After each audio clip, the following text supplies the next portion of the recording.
There's a pile of cheap sunglasses in a small box, a variety of shapes and colors. You like sunglasses, officer? I've got the latest styles right here.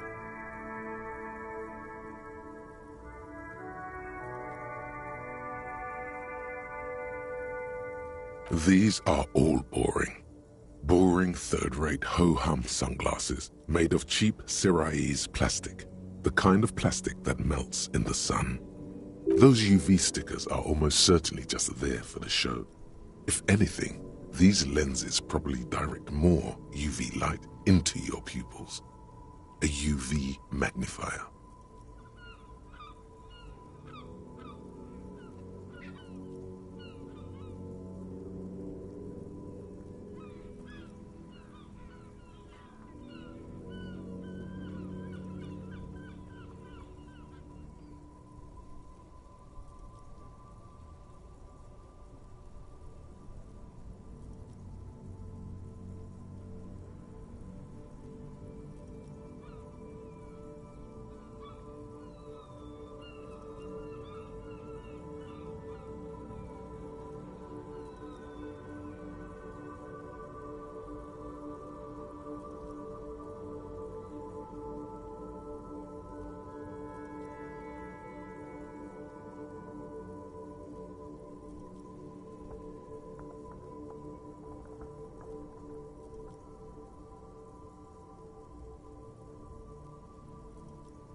These are all first-rate sunglasses. Premium design, superb material, very cool, UV resistant. These will definitely keep your eyes safe and cool while doing your dangerous police work.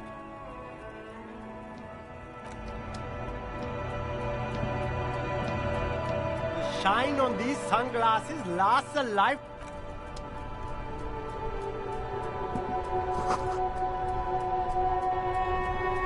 There are clothes inside.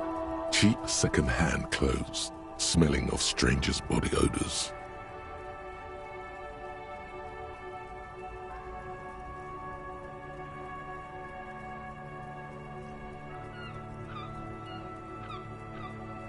Don't be shy. These are premium class clothes. Good quality fabrics, best retro design. Save the economy with your style of... Save the economy? That's...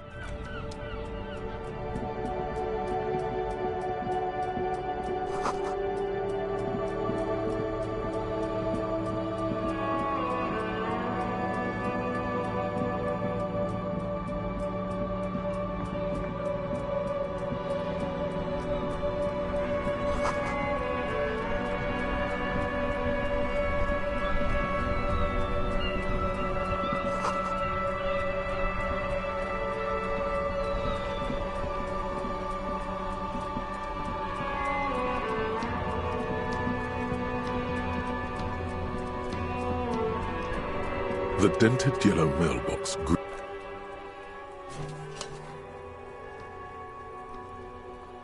The box seems happy.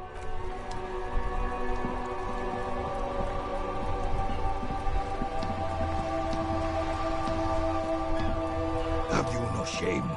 Whining about your back every time you bring out the measuring tape. René, you're a man with a fork in a world of soup. Please, let's just try to enjoy the game, all right? I'm trying to, but you keep breaking my concentration. You're old. I can see that. We're both old. Now stop grabbing your ass like it's a girl. These manly men are playing balls. This is a ball game. Grab a ball and play it. Don't ask questions. Shoot first. Ask questions never. No, you got this. There's the ball. You're the game.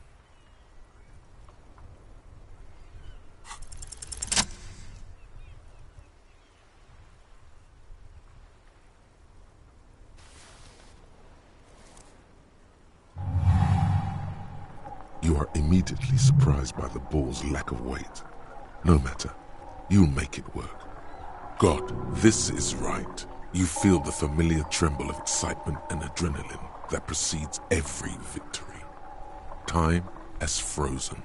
The cold metal ball is surprisingly smooth against your neck.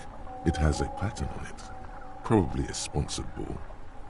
Yours would only be covered with bumps of learning and scars of victory.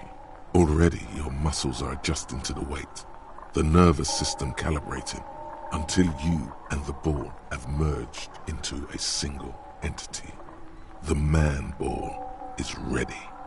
A chilly breeze ruffles your hair as you stand there, feet firmly planted.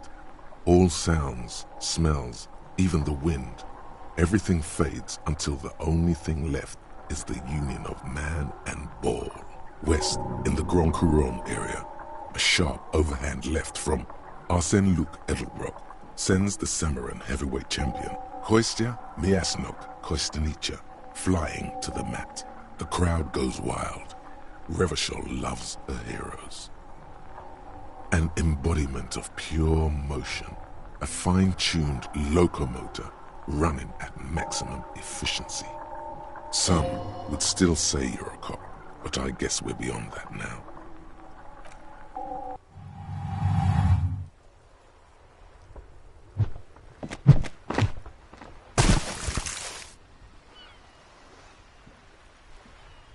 Merde! Bordel de merde! A whorehouse of shit? It wasn't whorehouse of shit. The shot was at least 23 meters, probably 24, and then some. Nothing to be embarrassed about. What the hell is your problem?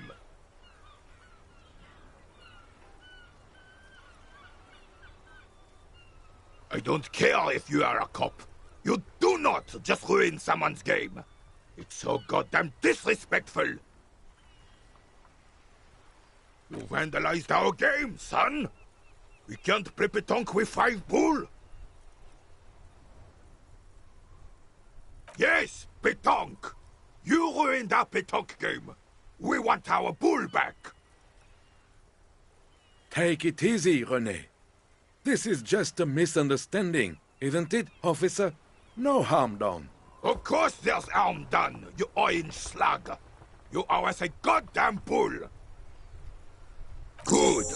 Mistakes are forgiven when men at least try to right their wrongs. I believe you will try. Now, why did you approach us? Yes, why did you come here? It's unlikely they know anything about the murder.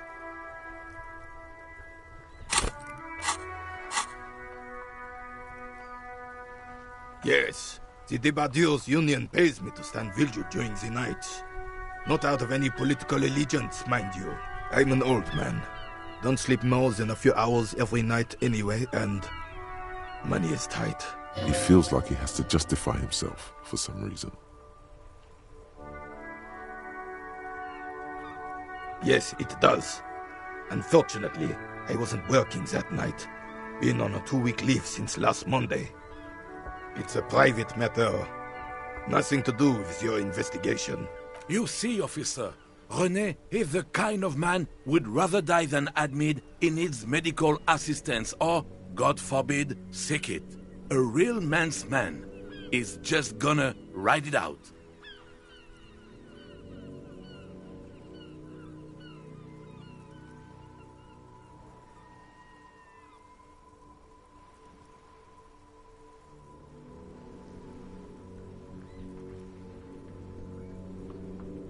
I'm fine, goddammit.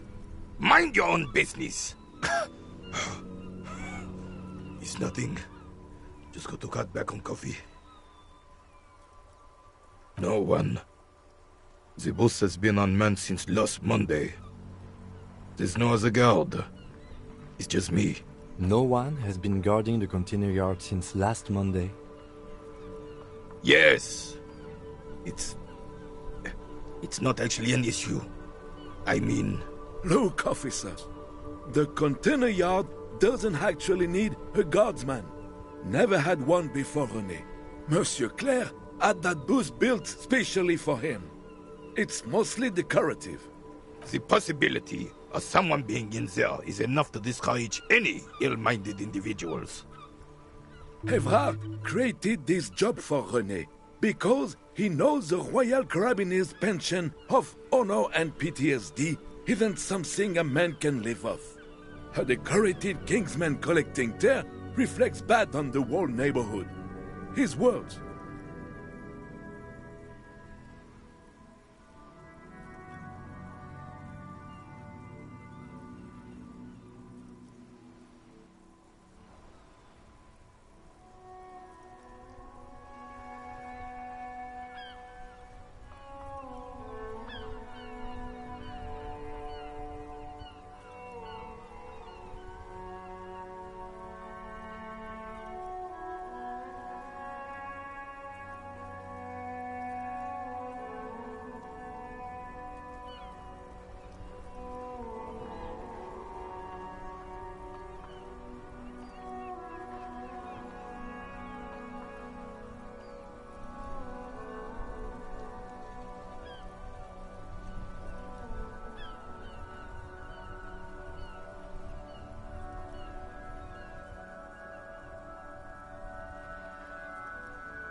Can we conclude the topic of my guard boost now?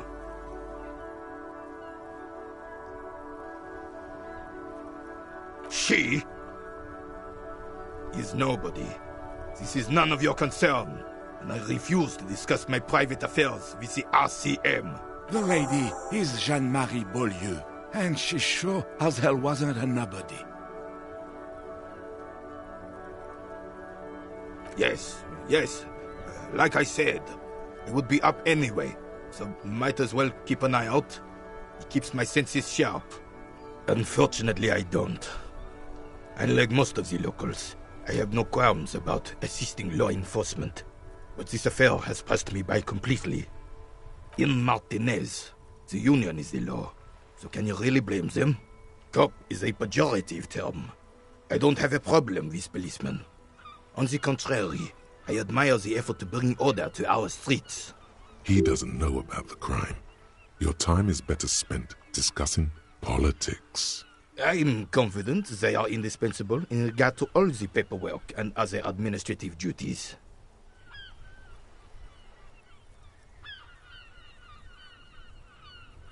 But you must agree that nature, in her infinite wisdom, has made men more fit to perform certain, more challenging tasks. Don't you, officer? Really, officer. Match an average woman against an average man in a dark alley and see who comes out on top. Gender equality is a very noble, very modern idea. But in real life, primal roles prevail. But I do not wish to discuss this matter further. Yes, the terrain here provides an interesting variety to a familiar game. I do. Fire from heavy artillery. Why what? Because that's what happens when communards hijack your country, execute your supreme leadership, and turn your capital into a slaughterhouse. You use heavy ordnance to clean up your home. Commies, communists, socialists, anarchists, call them what you like. They just chose the name to feel special. Senseless sentimentality. Sadly, no. It was the foreigners who brought them to their knees. We fought valiantly. Too valiantly. So valiantly we got licked.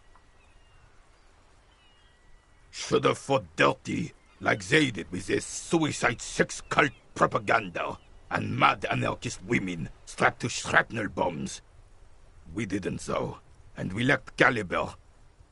God bless him, but the suzerain's cannons simply weren't big enough. This place is a damn beachhead, son. They had to soften the commies up first. Yes, the military coordinated amphibious landing to take back Revachol. Martinez was used as one of the 3 footholds in Revachol during Operation Deathblow in 08. The other 2 are off in Stella Maris and the Delta. This here is Blood Ground, where Coalition boots first made landfall and cleaned those rabid dogs out. Most likely, we're playing pétanque on their mangled corpses. Blood ground. You got old René going there. Like he isn't hungry enough already. Damn right, son. They laid the fire of hell on this city before they stormed it. And it worked, too. The rest of the city got cleaned up, but Martinez they keep as a monument. And now the Union Socialists are practically running the place. Well, it's your own damn fault. You, we, the coalition, Revachol, whoever you want to blame, never finished the job. Officially, the party never surrendered. Of course they still hold influence. You don't even begin to truly understand the players on the table, let alone the specific circumstances surrounding the... What do you think? Thinking men have opinions on these things. Present one.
I'm sorry it had to be them.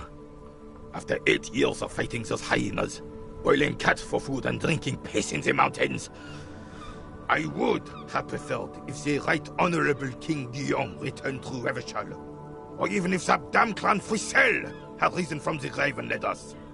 Sadly, that was not the case. This royal failure weighs heavily on him. Instead, all that is just, holy, and beautiful in the world was wiped away, and now it's neon signs with toothpaste ads everywhere. This is just what the commies wanted. This was their plan all along. This is what they wanted to replace the role of the suzerain with.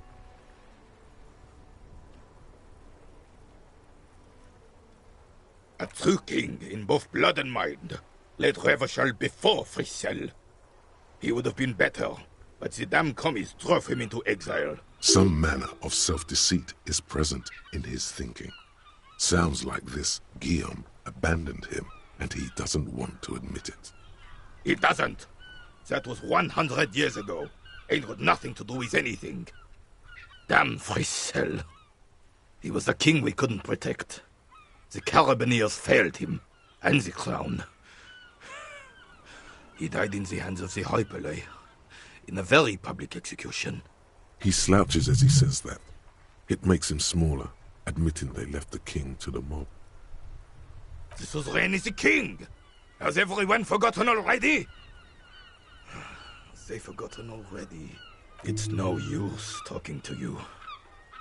You were still in Daddy's balls when it happened. When we took our last stand against the Filth and rode the cavalry straight into gunfire. Ah, yes! King Philip III, on his steed. A reminder of what Revachol once was. Oh, absolutely. At the mercy of a cocaine-snorting tyrant who emptied the treasury so he could sleep on a bed of gold. Cocaine? Cocainum? Sounds like our kind of king. And just imagine what kind of cocaine a king would have had. A superpower, feared and respected. A testament to what this country can be under the leadership of a true king. Someone who knows how to rule decisively, without fear of offending the sensibilities of the frail and weak-minded among his subjects. This is something the insurgents never understood. A nation is only as strong as its leader. That's why it was such madness to try to... Don't get started on that again. What happened, happened. The Carabineer doesn't reply, but his entire being communicates unbreakable resolve. No one and nothing can change this man's mind.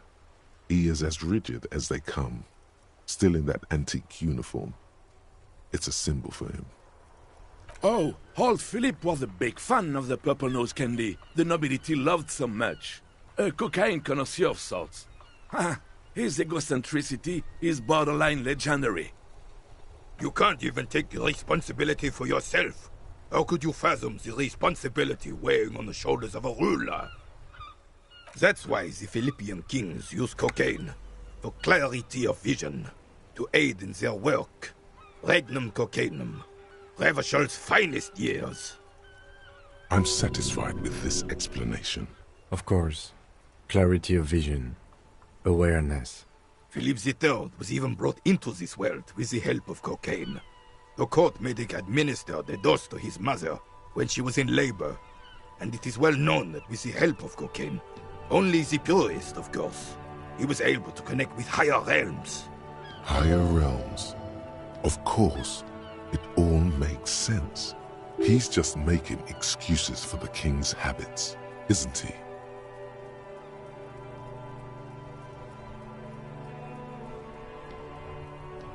It's really not. Please, do spare us the cocaine fairy tales. Yes, indeed. We're not here to investigate the drug trade of centuries past. Right.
This coin-operated viewer is facing southwest. Its coin slot is full of fossilized bubblegum, rendering the machine permanently inaccessible. The metal feels cold and wet under your palm. It looks unhygienic. A thick layer of graffito covers the lenses. You spell out the word Onug written on the other side, with N and C scribbled backwards. Under the graffito, a sea of blues and greys appear. Behind the water lies a coast studded with concrete and reeds. On it, a church on stilts, lanky weather-worn wooden planks, an X-shaped cross topping its tower. You know this to be the Star of Pericanasis, or the Cairo, the central symbol of the Pericanassian Church, a star, a great moral height to be strived towards. The church looks old and weather-worn. There are no lights in the windows. Around the large wooden building you see chunks of sea ice gathered on the beach, and a small tent set up on the ice. Probably some kids. A simple but clever solution to ruin in a coin-operated viewer. It took ingenuity.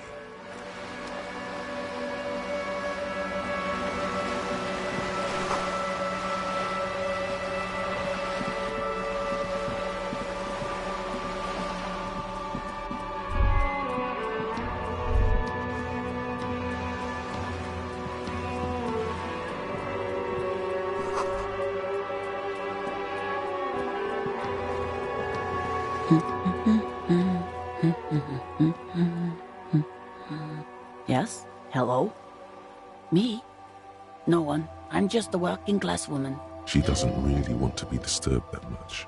If she's such a working-class woman, why isn't she working? Not all the time. Right now I'm browsing books. Even a working-class woman needs something to read. It is. I know you are. What with? My husband?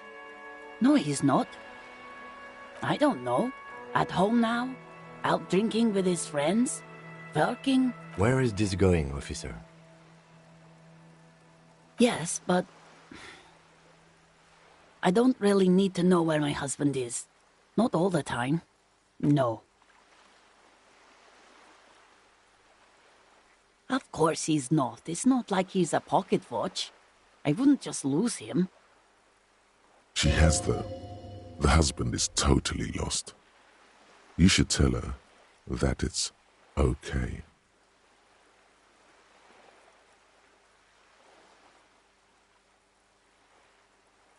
What?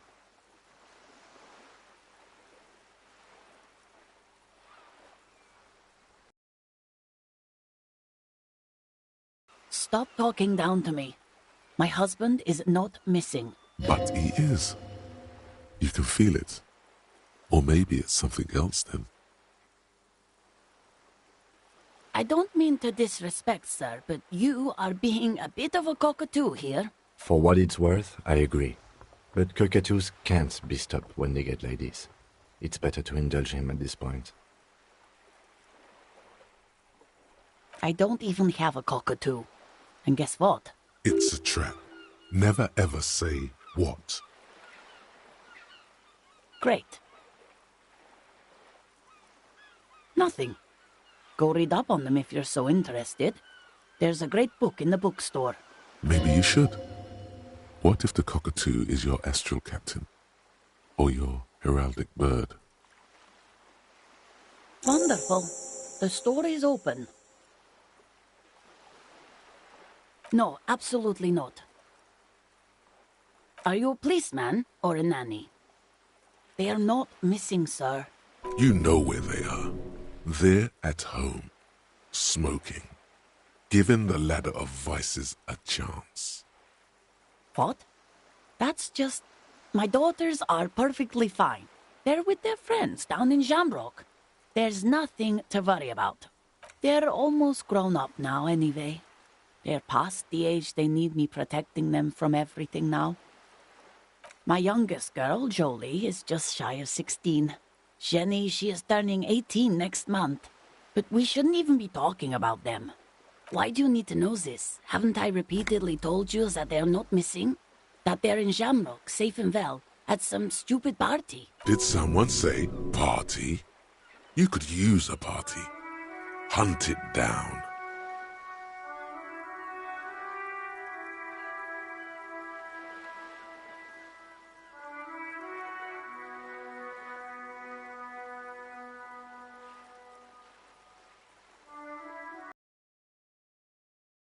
To nod and shifts her attention back to books. My husband?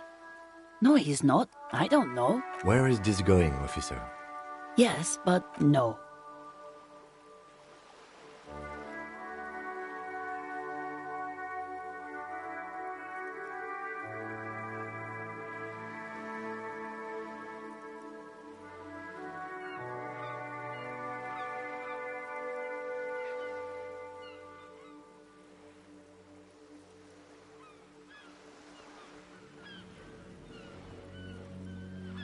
Why are we still talking about this?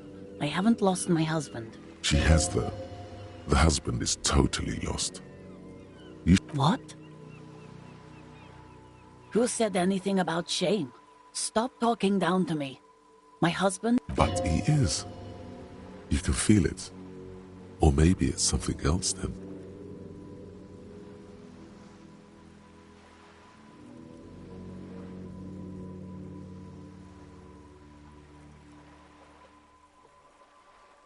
The woman before you nods and returns to her reading.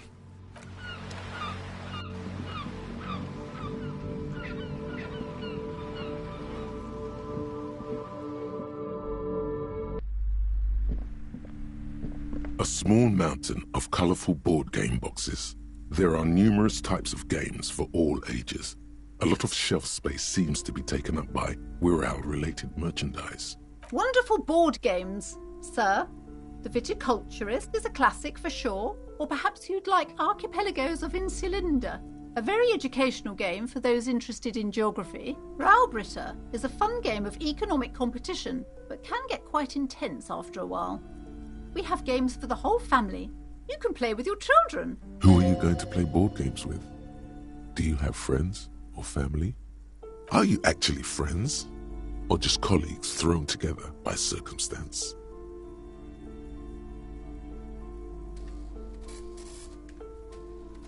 Don't be so hard on yourself, sir. You just need to clean up a bit. And technically, friends are a bit like family. For playing with friends, I'd recommend Suzerainty. It's a civilization building game where you build a civilization, then set off to brutally colonize and repress other civilizations. It'll cost 12 real. An endless variety of source books, lore books, and codices litter the table. The topmost book is titled Welkin Compendium, 2nd edition. There's also a large hardbound tome with intricate cover art, The Hunters of Catawak, Boreal Creature Compendium, and a Pick Your Path adventure game book titled Tales of Wirral, Cavern of Velkrag. Books in a board game section? Who wants to read books? There's a box that says Wirral, 3rd edition Mega Setting Supplements module. The side panel notes, a fantastique adventure board game, new maps and miniatures. A sticker on it displays 25 real.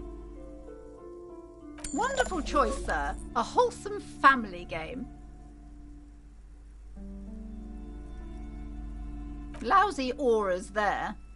No, role-playing games are popular among those types. You know, who are into those kind of things. Personally, I don't like it. Not at all. I've heard they turn people into occult enthusiasts. That they have rituals where they try to summon entities. Highly immoral stuff.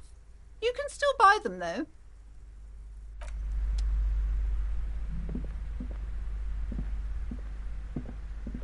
Yes?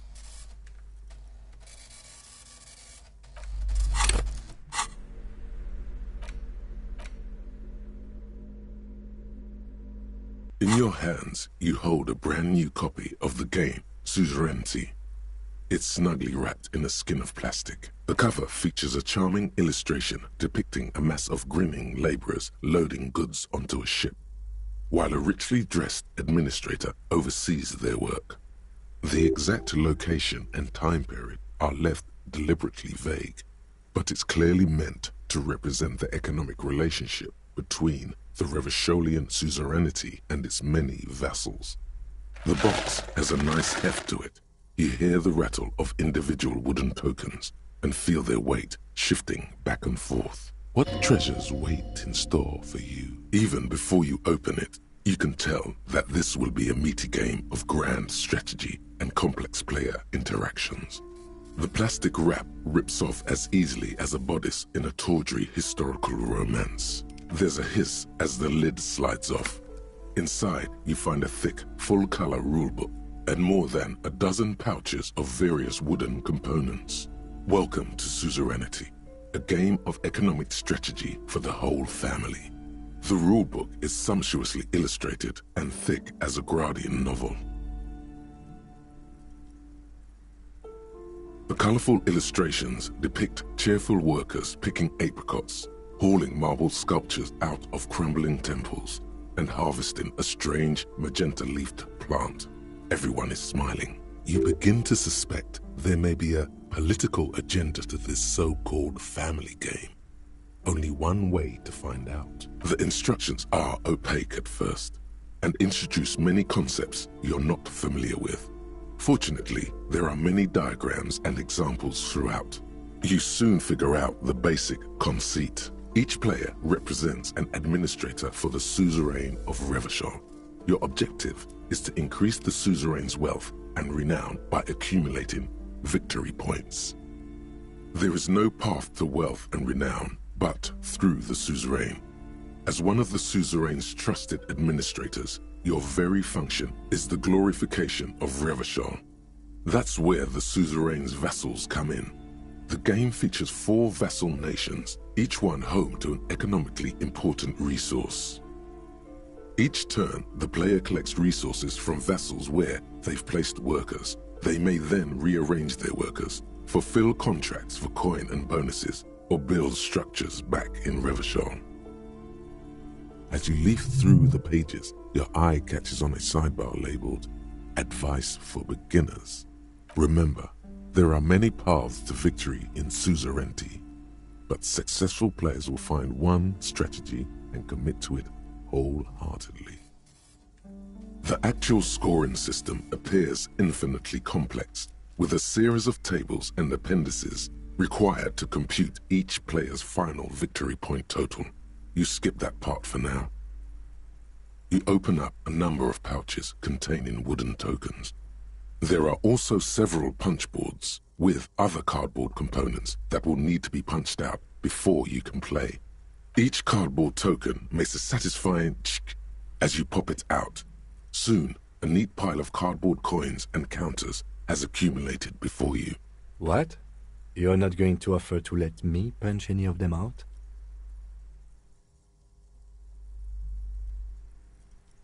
In addition to the worker and building tokens used by each player, there are also several piles of colorful resource tokens, each representing one of the game's 4 principal resources. From the Empire of Safre, orange apricot tokens.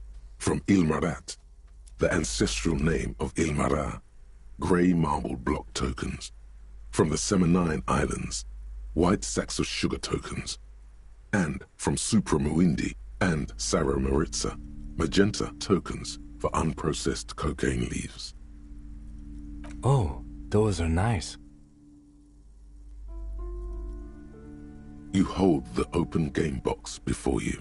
The lieutenant looks over the rulebook before he sees something that makes his eyes go wide. Holy shit. The average playing time for this game is 1 to 6 hours. I'm not sure we can afford to set aside that kind of time for a game.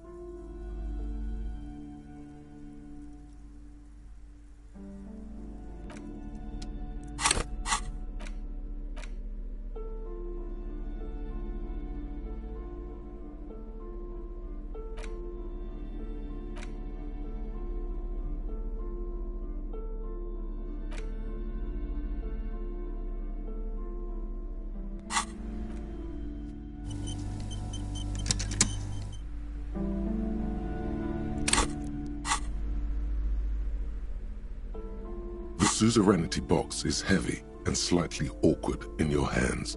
You give it a light shake and feel the pieces shift around inside.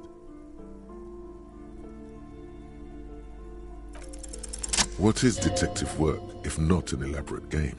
You need logical inference, attention to detail, the ability to analyze your opponent's motives.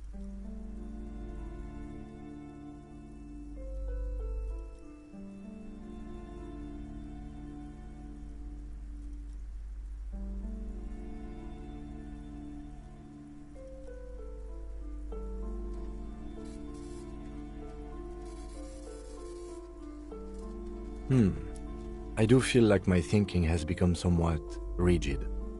Maybe a little diversion to keep the mind limber is just what's in order. See? He's doing the hard work himself. All he needed was a little nudge. Alright, you've convinced me. How do we play? You explain the basic setup procedures to the lieutenant, who seems to be a quick study.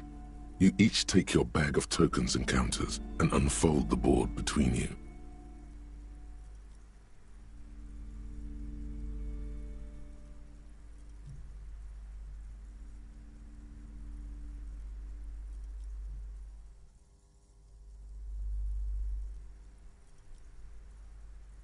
In the center is the crown of Revachol. Radiating outward are her colorful vessels, each one supplying some raw material desired by the suzerain.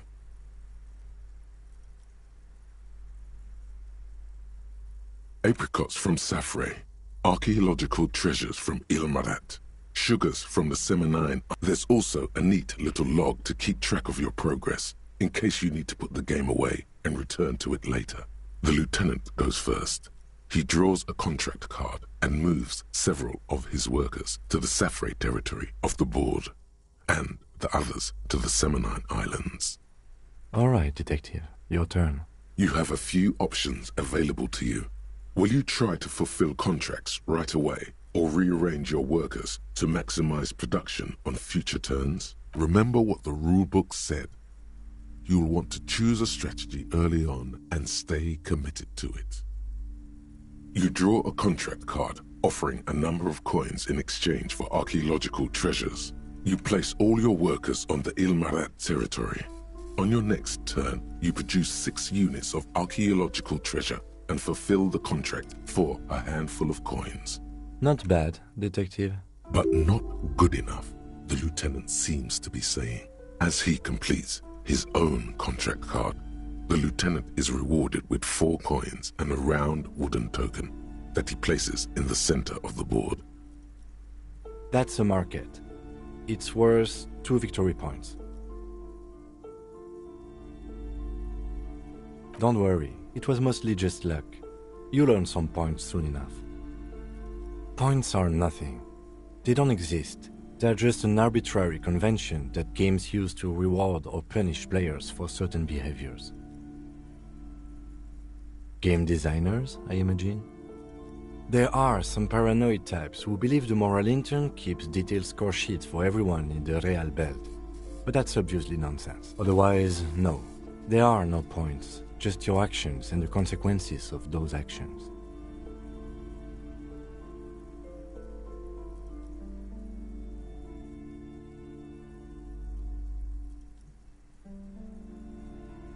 That's just the way it is. Now, I believe it's your turn. Glancing over the board, you see several possible strategies. Pressing more workers into service would increase your economic output and help you to survive a possible conflict with the lieutenant. Or you could ignore your labor supply and focus on fulfilling contracts for points and resources. Those aren't your only options. You could also show your workers how much you appreciate them by investing some of that wealth in them. After all, they're the ones producing wealth for the suzerain. Well, sure, you can do that. It's just not a terribly effective strategy, but then it's up to you. To the lieutenant's puzzlement, you spend several turns building various improvements to your territorial infrastructure. Soon, your workers have access to clean water, paved roads, and basic hobbies. In return, they produce one extra resource per turn. Too bad investing in your workers just isn't worth many points. Take a look at the scoring tables in the back. You see in Table 8C that investing in territorial infrastructure multiplies your final victory point total by 1, which is to say not at all. Whereas erecting monuments in Revachol gives you a multiplier of 5. Yes, precisely. Nonsense. Remember what the lieutenant said? If points are arbitrary, who cares about winning? You should reject their system and just play how you want. Now it's the lieutenant's turn to respond. He moves aggressively onto the Safre territory. Soon, his workers are producing a steady supply of extremely valuable apricots. For several turns, you struggle to respond to the lieutenant's burgeoning apricot empire. Eventually, you relocate the majority of your workers to Supremawindi and Saramoritza, where they begin producing a bumper crop of cocaine tokens. You draw a new contract card. According to the text, there's an aristocrat willing to trade a large supply of cocaine for a number of coins and access to a rare bonus. Amplified music worth 7 victory points. Oh yeah, baby. Cocaine and rock music go together like cocaine and rock music. You know, this isn't unlike the situation the historical Revacholian suzerainty faced in Safre in the middle of the last century. Well, the suzerain was looking for new markets for all the cocaine it was producing, and it settled on Safre. By introducing cocaine into Safre under exclusive contract, the suzerain created an extremely valuable captive market for an extremely addictive product. If you could somehow get the lieutenant's workers addicted to your cocaine, you could not only make them less productive, you would also force the lieutenant to pay you for your cocaine tokens each turn. Yes, you can. It's right there in the rules. You've reached a critical strategic juncture. How do you respond to the lieutenant's aggression?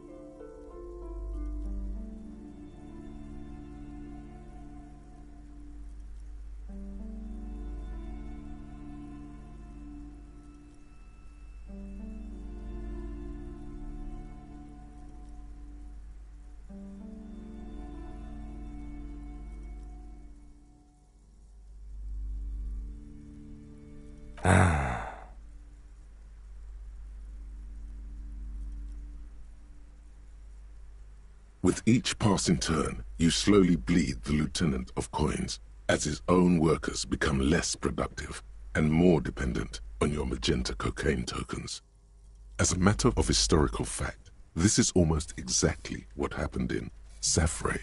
To this day, fully half of the former Safre Empire remains dependent on international aid in exchange for a steady supply of cheap produce. More or less.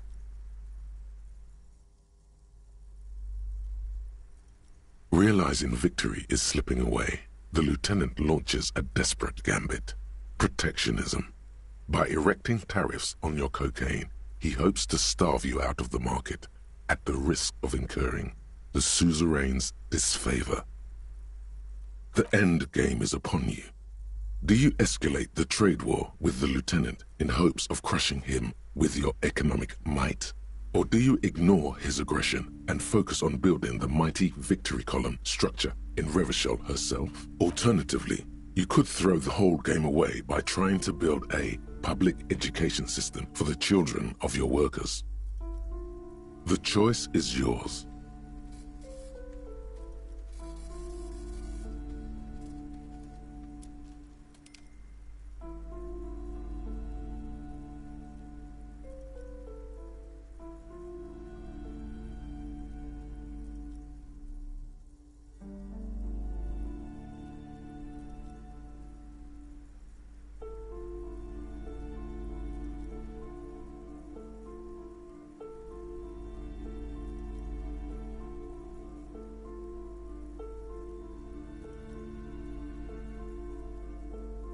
The lieutenant nods gravely as you erect tariffs against his apricots and sugar. This is going to get ugly. With every turn, tariffs are raised until neither you nor the lieutenant are producing any income or generating resources for the suzerain. Even in the best of cases, it's impossible to really win a trade war. But this is far from the best case, and the lieutenant's apricot-powered economic engine crushes yours. Soon, your coffers are empty, and the map lies strewn with your worker tokens. I hope you learned your lesson. Never fuck with Kim Kitsuragi. Now, let's tally up the scores, shall we? Computing the final scores is almost a game unto itself. You each spend an inordinate amount of time making stacks of coins, consulting tables, and struggling with basic addition and multiplication. After double, then triple checking your maths, you have your final score, -5 victory points. You'll be lucky if the suzerain doesn't have your whole family executed for such a pitiful performance. I've got 15 points. Don't look too glum, detective. There's always next time. Figuratively, I mean. There's no way we have time to play this game again. Now, let's clean up and get back to work. You hold the open game box before you.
The display rack is brimming with worn paperbacks featuring an extremely muscular, sword-wielding barbarian on the cover. Nearly all the titles contain the word Heimdall somewhere. Oh, Man from Heimdall. A very popular series of adventure novels. They're awfully immoral and violent books. Blood and violence, scantily clad women, epic narratives, all those mystical things he encounters. They're bound to grab those with little imagination and nothing to do. What does it matter? They're all the same. However, the customer is always right, they say. If you're a novice of the series, I'd recommend Heimdallaman, the Man from Heimdall. It's supposed to be a good introduction to the series.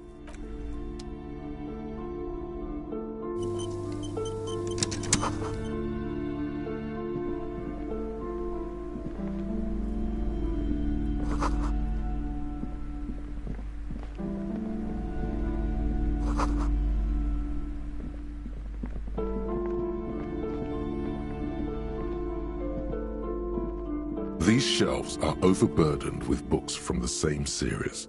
You see the name Dick Mullen over and over. A couple of spook novels hide amidst all the detective books. Thrilling tales of spycraft and daring-do. Crime fiction is a disgrace.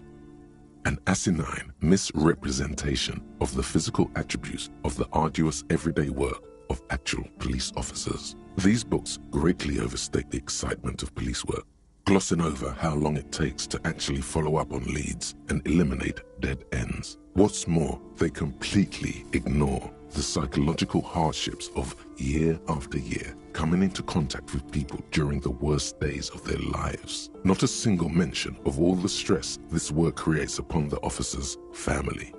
Detective fiction just doesn't tell the truth at all. Now, would you like a list of all the books found on the shelf?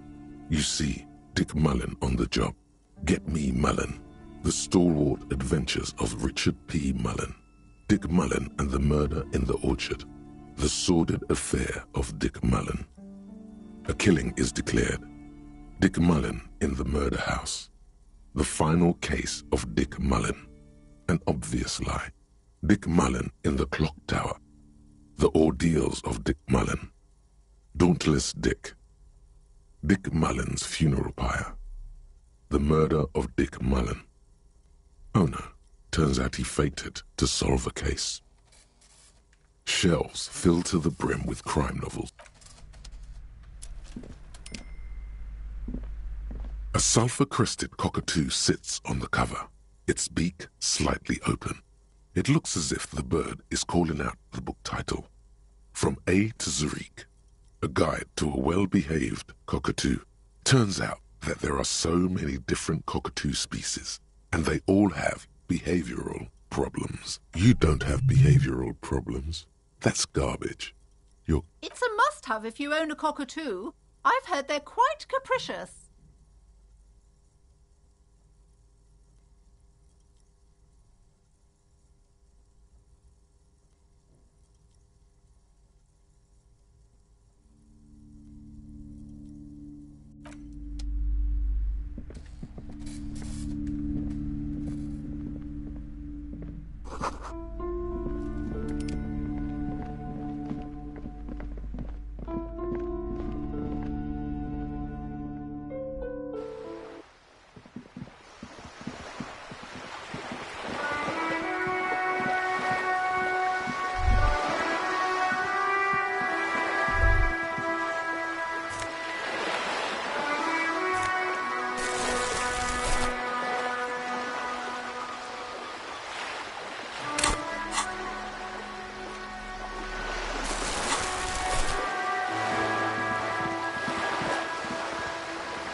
A sulfur-crested cockatoo. Oh, a nature enthusiast. Good choice.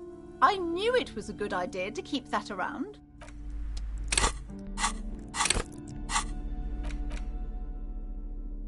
A cockatoo is a parrot with an erectile crest, found on the Seminine Islands and in southern Fas a la Mer. Known for their intelligence and general precociousness, cockatoos are popular birds in aviculture. However, they often exhibit various behavioral issues.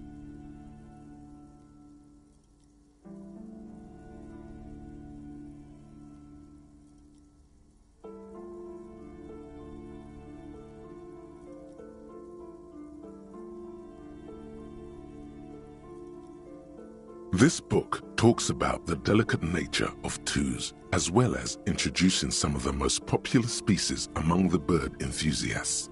The funeral cockatoo, the major majestic cockatoo, and the most common bang bang cockatoo. It's colorfully illustrated. Where to even begin? All cockatoos are known for their needy natures, requiring attention for at least 2 full hours a day. They love to talk and have been described as lovable clowns who just don't know how to wrap up.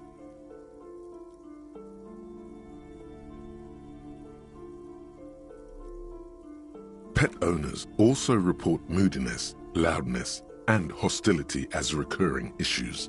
If left unsatisfied, cockatoos may scream non-stop, pluck their feathers, or become aggressive.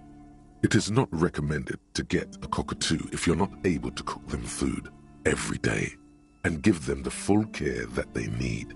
These birds will never understand that you have a life of your own. You're right. Cockatoos are magnificent creatures. They love to perform, cuddle and show off, and will even scream for fun, often as loud as up to 135 decibels. Ouch. That must hurt. Performing? Yes, birdie.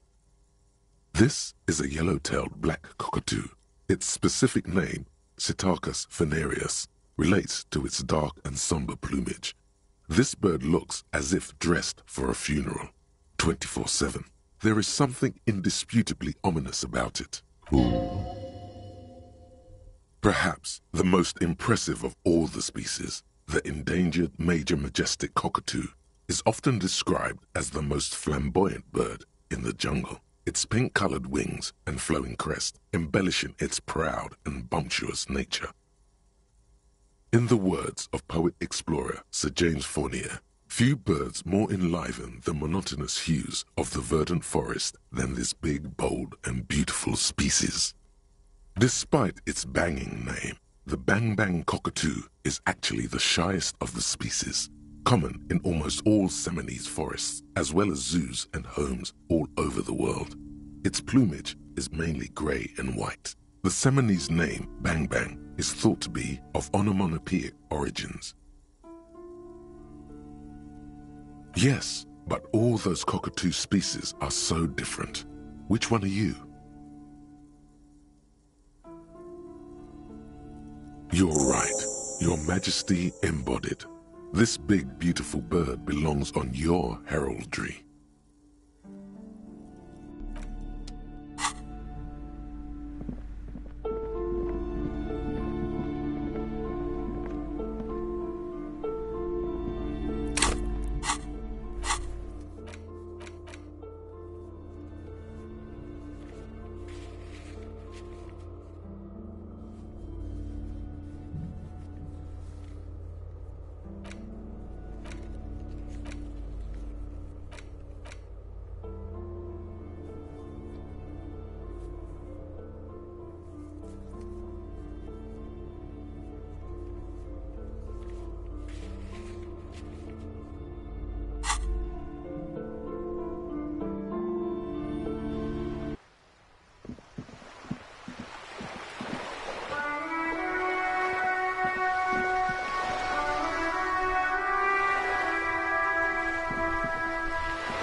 This is a wall on the side of an apartment building.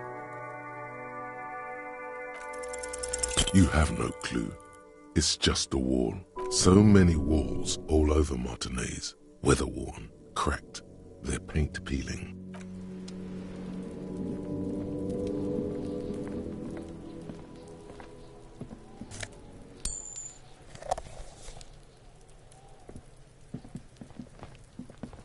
Trying to sneak up on me?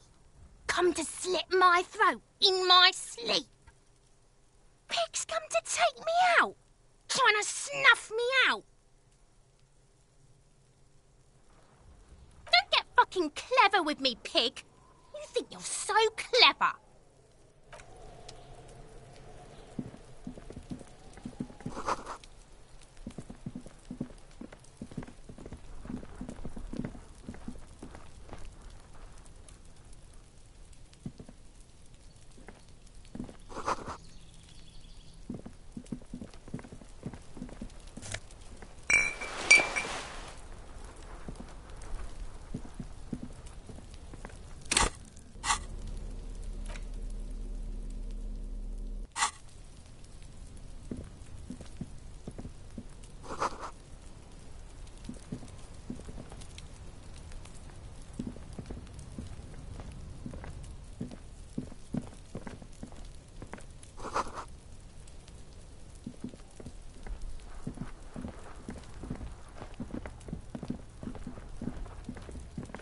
must be another way into the building.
A sturdy metal door guards the southwest entrance to the apartment building.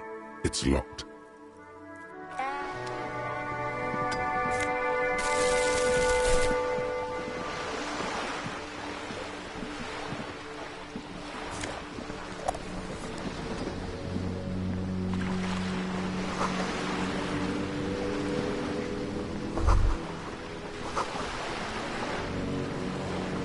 A striking woman leans against the cabin top of her sailing boat, smiling as you approach.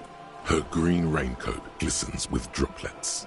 A silk scarf is tied around her throat. Good afternoon, officers. I'm Joyce L. Messier. I represent the board of Wild Pines, the owners of the harbour. You gentlemen must be from the RCM.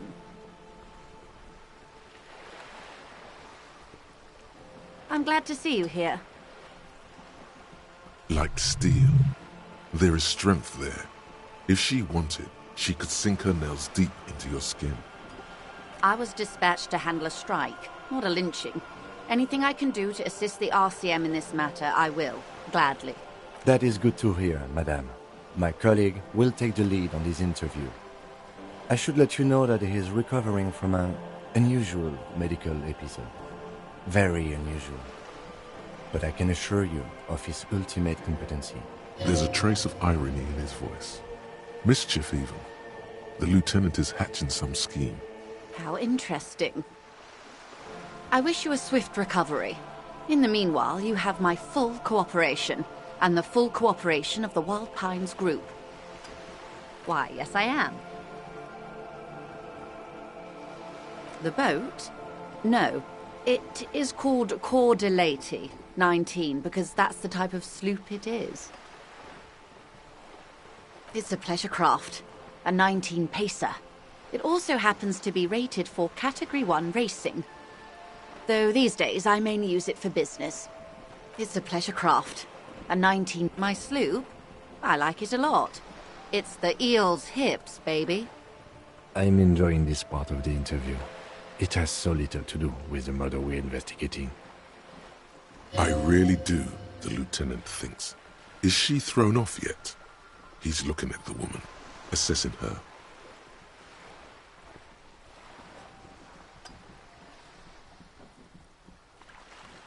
Of course there are. We're on an archipelago. How else are you supposed to get around? I mean, we are on Le Caillou, are we not? I haven't seen anyone else drive a souped-up Capri Kenema motor carriage either. Actually, that motor carriage has been specially issued to serve as a patrol and pursuit vehicle. It's for crossing long distances in the Greater Ravachol Industrial Harbor. It's not a toy. Neither is this. A toy, I mean. It's a machine for crossing long distances in the Bay of Revachol, between the city and the islands. You need to make this lady admit she's only riding around on this boat because she's rich. You have the guns and the ammo. Take this Clausen fiend down. Oh my, the E word. You mean to say that it's a symbol of conspicuous consumption? That I'm a member of the ruling class?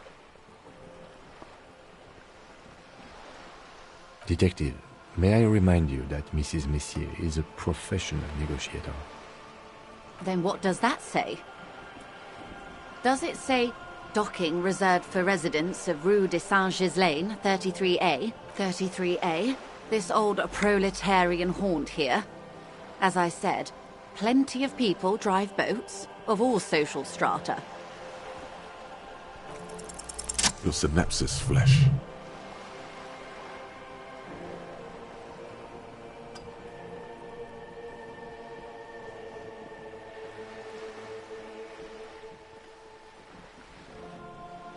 You mean eel's hips. But point taken. I am a bourgeois woman, and this is my fast, light, interminably bourgeois boat. There is no shame in her voice. A touch of sadness, yes, but no shame. Good.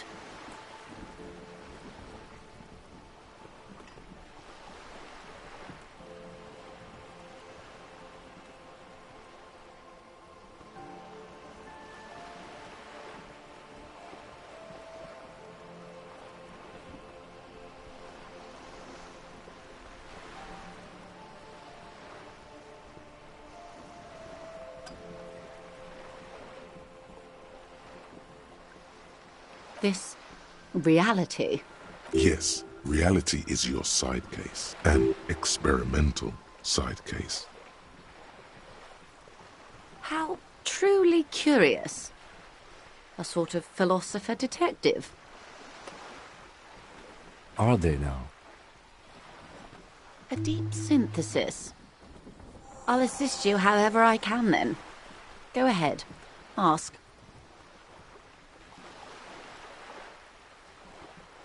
All right, we're in. I know these all look good, but begin with the first, okay?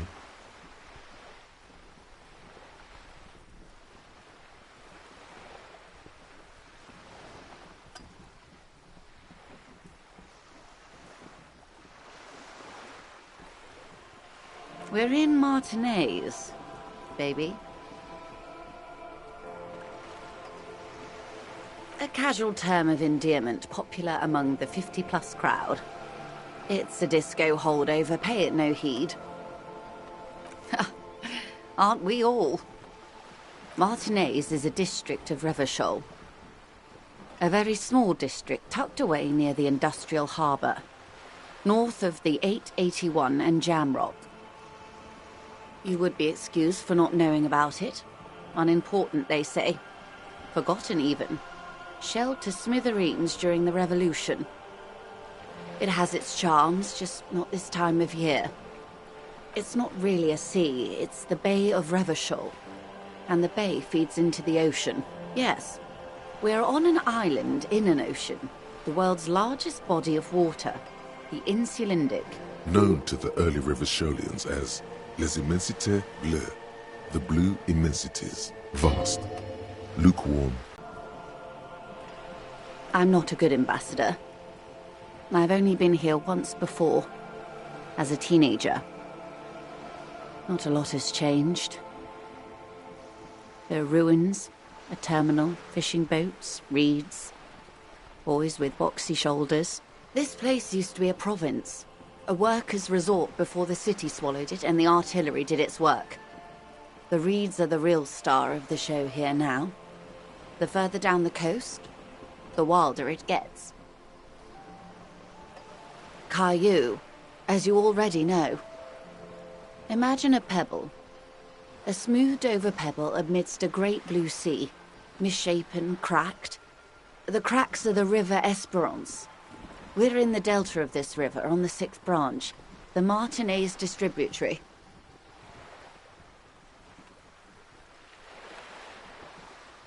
It is clear this pebble is of enormous value to her, and to humanity at large. I would be happy to. What is a preposterously expensive education for, if not sharing? These are unimportant times, Detective.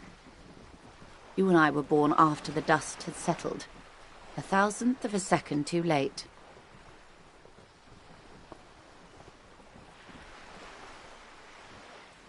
for the big time. The revolution. It's quite easy. Every 100 years or so, our species gets together to decide what's next, who gets shot in the head, and who gets the mineral rights. It's a real kerfuffle. Those would be the communists.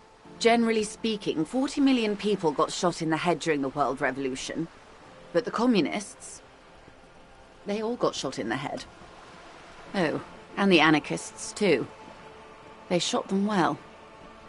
So well, one forgets they even existed.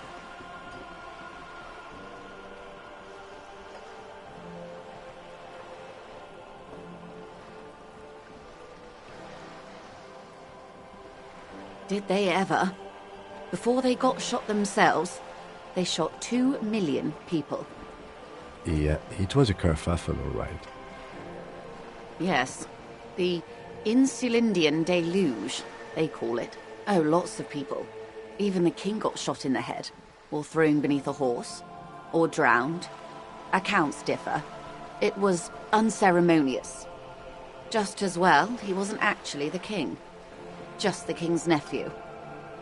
The real king abdicated and lived out a long and productive life as a venture capitalist in Grad. I prefer the term risk-averse. King Guillaume was nobody's fool.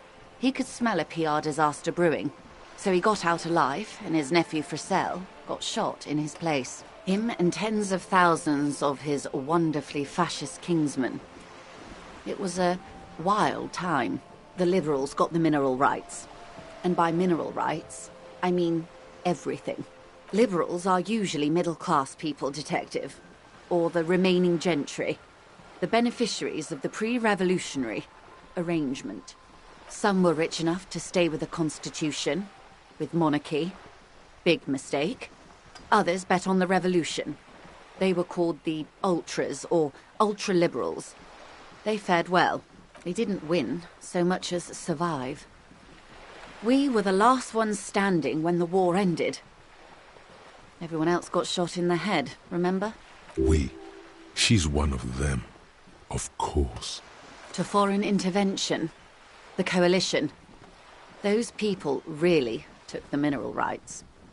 The liberals took everything that wasn't nailed to the ground. The coalition took the ground. The ocean, the laws, and the people. The coalition of nations. Grad, Mesk, Vesper, Messina, Oranje, and Sur-la-Clay. The armed center of the world. They landed here and ended the revolution. It was the moralist thing to do. There is bitterness in her voice, tempered with understanding. She is critical, but ultimately understands the cause. The moralists believe in keeping everything exactly the way it is. They believe in mineral rights, and not shooting people in the head. At least not in the same manner and volume as the others do. They are the long-standing provisional rulers of Revachol now, the coalition government. This is their zone of control. They embolden the RCM with crumbs of the same law they took. Technically speaking, you are a moralist. The color of moralism is blue. The official motto of Moral Intern, or Moralist International, is a blue forget-me-not, a piece of grace. Of course. Not easy to be moderate about head shooting in your line of work. The turn of the century revolution. The revolution began in '02 on the Isla of Grad, though by the end nearly the whole world had gotten involved. It wasn't a who, but a what. A pandemic of Zarat, a particularly virulent prion disease, which the authorities in Grad proved unable to contain.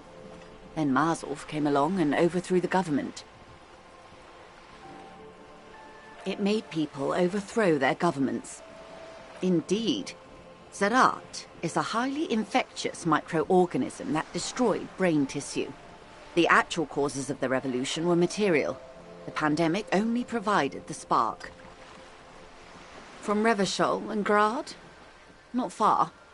The world managed to cauterize itself. Mazov's government was overthrown in '08, and the coalition crushed the Revachol commune 2 years later. It was the end. Why? You and I, officer. Our lives in the zone of control. Something tells you her life and yours are not that similar. Maybe it's because she has a boat and you have that necktie? A pair of pants?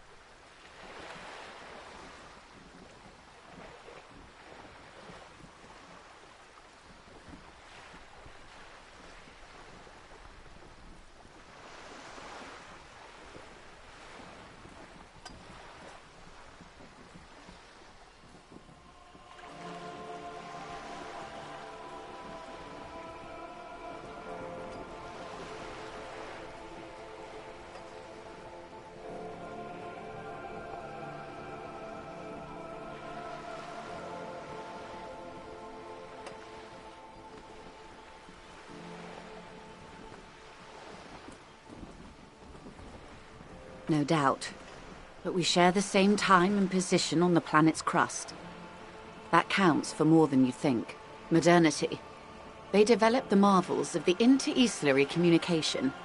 Telematic milieus, radiation, colored plastics. Meanwhile, in Revachol West, the aftermath continues for the 5th decade. 43 years. Hard to fathom, I know. The 20s saw a decade of urban war, west of the river leveled, offshore platforms in flames. Still, it's regarded as an improvement on what came before. 08 to 19 was simply hell. The 30s? Things settled down in the 30s. Revachol East transformed itself into the world's largest tax haven, with the international community's blessing. For the first time in a long time, it seemed like things were going somewhere. No. It was a market mirage fueled by cocaine and quantitative easing. The 40s dispelled it like a cold splash, an Isla-wide hangover, you might say. And here we are. Welcome to reality, baby.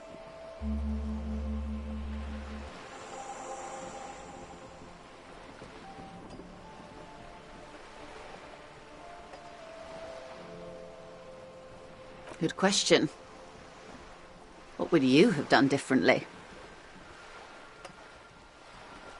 No, her first.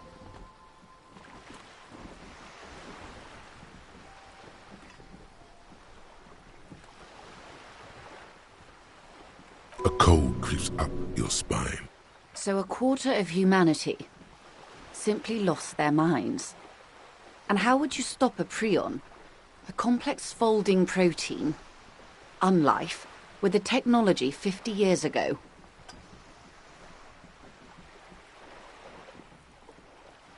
The wind stops, and for a moment, a dog barks. A gunshot echoes off the walls. There is peace in the heart.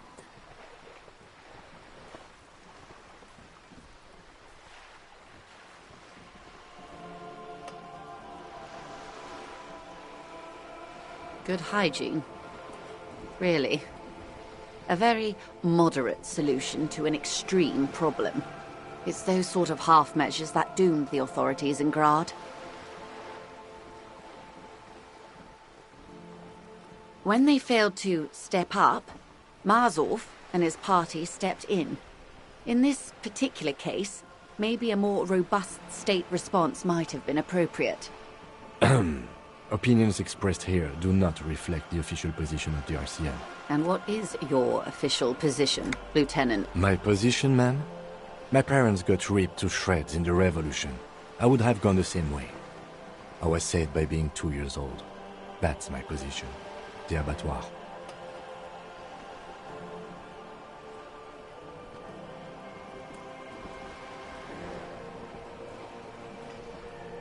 Understandable. They are what they are. Who knows? An afterbloom may yet come. Anyway, enough Not so fast. Who is she in all this? Ask her who she is. She owes you an answer.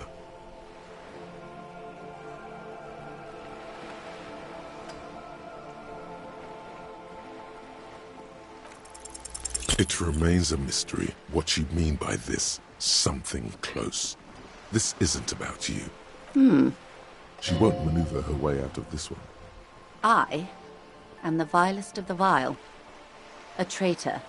A devourer of nations and infants. I am an ultra. She raises the corner of her mouth, smirking, revealing a canine. Yes. I am the nether creature of the Forbidden Swamp. I pushed the king under a shit wagon and betrayed the revolution. My kind surrendered the nation to financial colonists. I can see you thought we'd gone extinct. After all, no sane person identifies as an ultra-liberal anymore. Not in broad daylight. You're a centrist at heart. A real moralist, no? Tell me, now that I've uncoiled myself, do you find me frightening? In her green eyes, you see a mixture of truth and self-satire. Decades of guilt and pride. A devil, who being of great charm and guile, sneaketh into the homes of the godly. Beneath her waterproof raincoat and silk shirt is a body imbibed in numb 12 perfume. You are suddenly and intimately aware of it.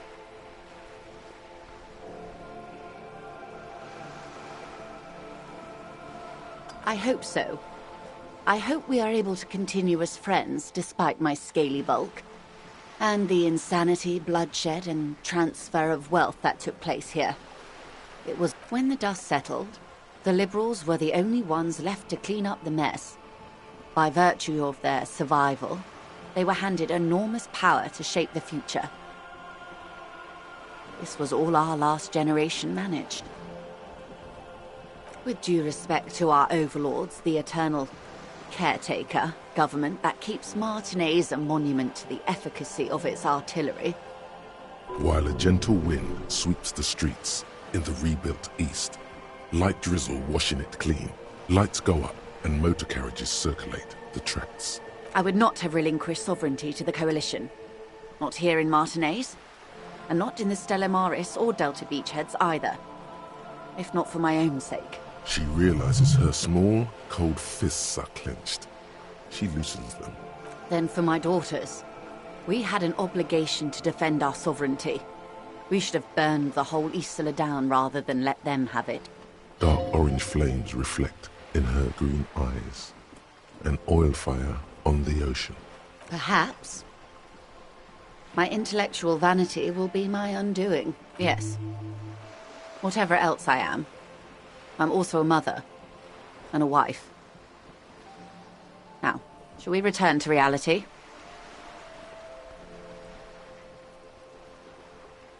A bird? A sphenicid? A flightless bird of the polar regions?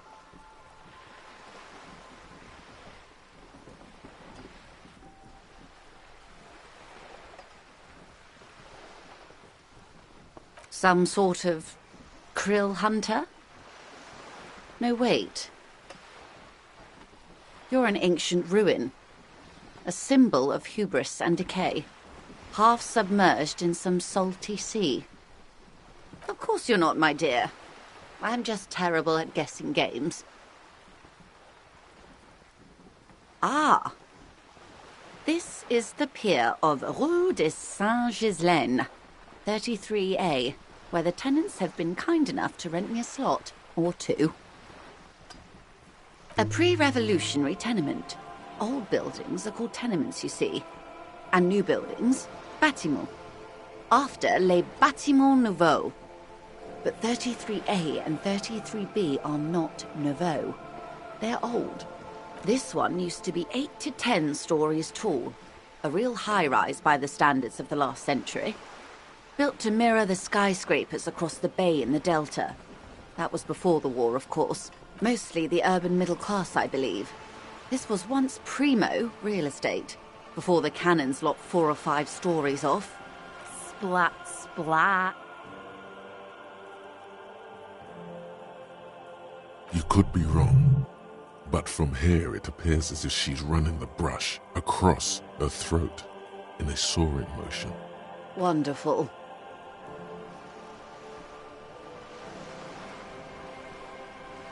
The girl in the old lady rags? Looks like a sullen and rebellious member of a teen infraculture. Yes, you and I belong to the supraculture. We're common, the herd. The music on the radio, the food in the chain restaurant, those are all too popular for the girl in the old lady rags. She prefers a fantasy world, an infraculture with its own dress code and vernacular. It is an illusion, I'm afraid. There is no refuge from the supraculture. I can't. That's how simple it is. One may dye their hair green and wear their grandma's coat all they want. Capital has the ability to subsume all critiques into itself. Even those who would critique capital end up reinforcing it instead.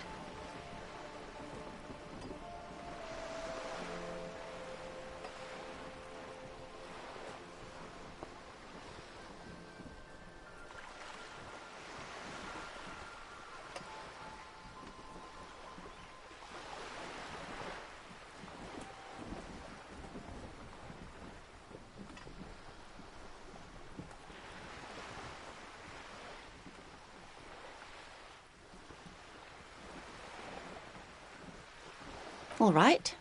What next?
Glad to have been of assistance. The little, of course, detect.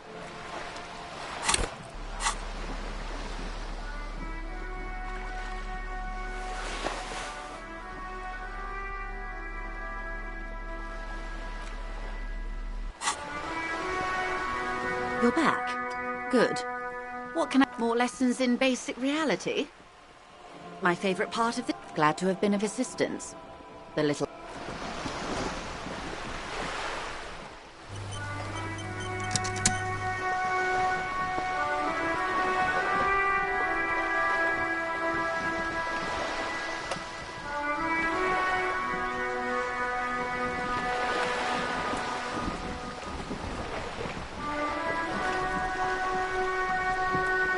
You're back. Good.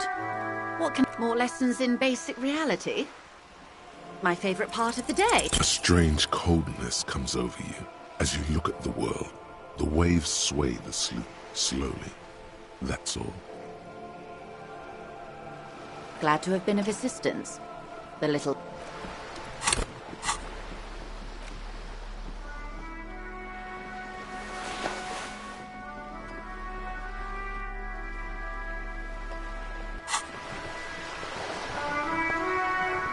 You're back. Good.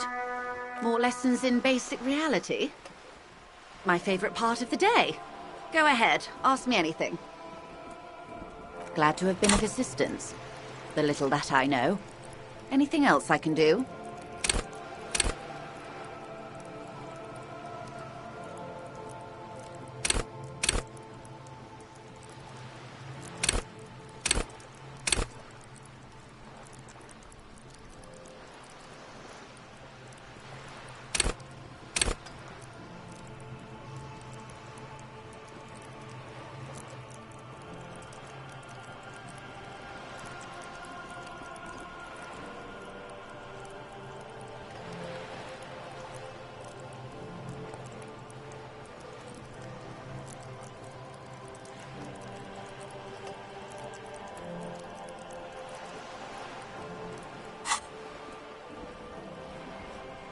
More lessons in basic reality?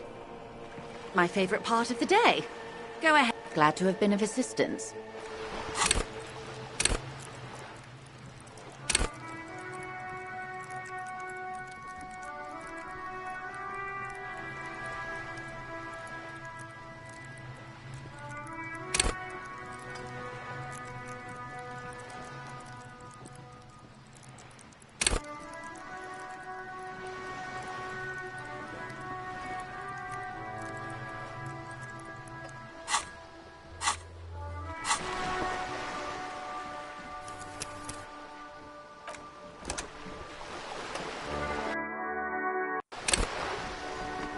You're back. Good. What can I... More lessons in basic reality? My favorite part of the day. Go ahead, ask me anything. We're in Martinez, baby. Martinez is a district of... You would be excused for not knowing about it. Unimportant, they say. Forgotten, even. Shelled to smithereens during the Revolution. Revachol? Revachol is what you call a city. The great kind. As if it's self-explanatory. Beyond patriotism. A fact. History, detective.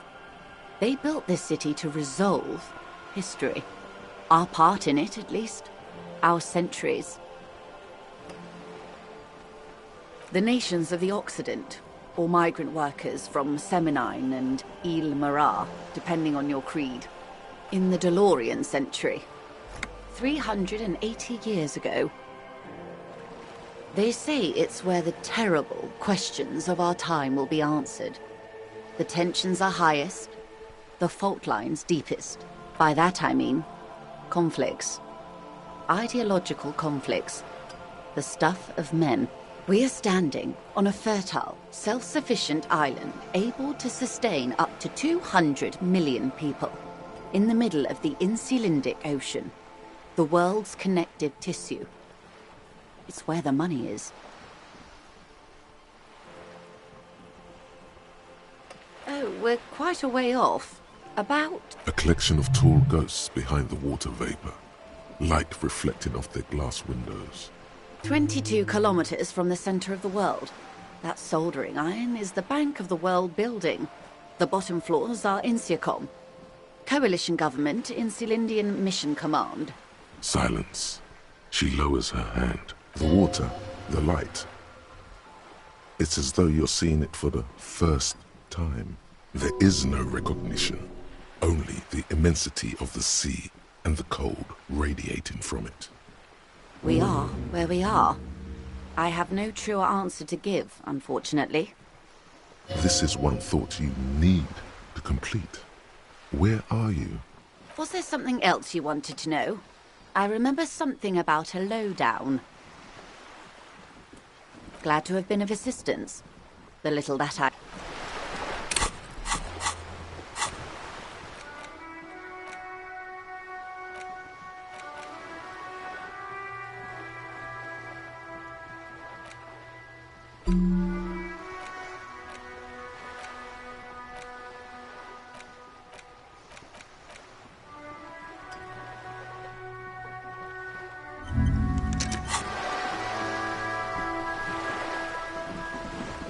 You're back. Good. What can I help you with? That's the man who was killed. I'm afraid this is a discussion for once we've cleared the lynching question. Better not tie the fourth day to the bat's day on this. I hope there is something else I can help you with. She wants to answer the question. Protocol keeps her from it.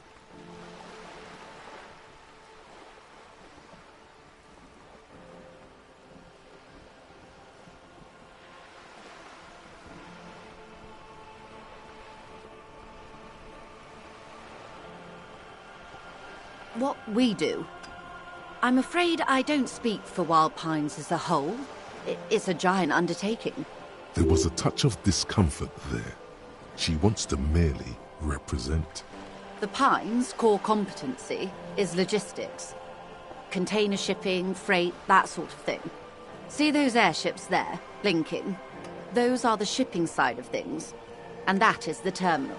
Another subdivision deals with energy, oil and gas exploration, offshore platforms. The Wild Pines Group is one of the original Revacholian Indo tribes. Companies awarded royal monopolies by the king, the suzerain himself, centuries ago. The king is long gone, but several of the Indo tribes remain. Why, thank you. I'm not at liberty to discuss the company balance sheet, but I can tell you that last year, the company booked more than 20 billion real in revenue. A billion? Yes, past a certain point, numbers begin to seem imaginary. But they are quite real for the 72,000 employees who depend on Wild Pines for their paychecks. A conglomerate the size of Wild Pines is like a shark. If it stops moving and growing, it will die. Then what becomes of those 72,000 families? It is a tremendous responsibility. She nods. Everything. Right up to, but not including, trade secrets.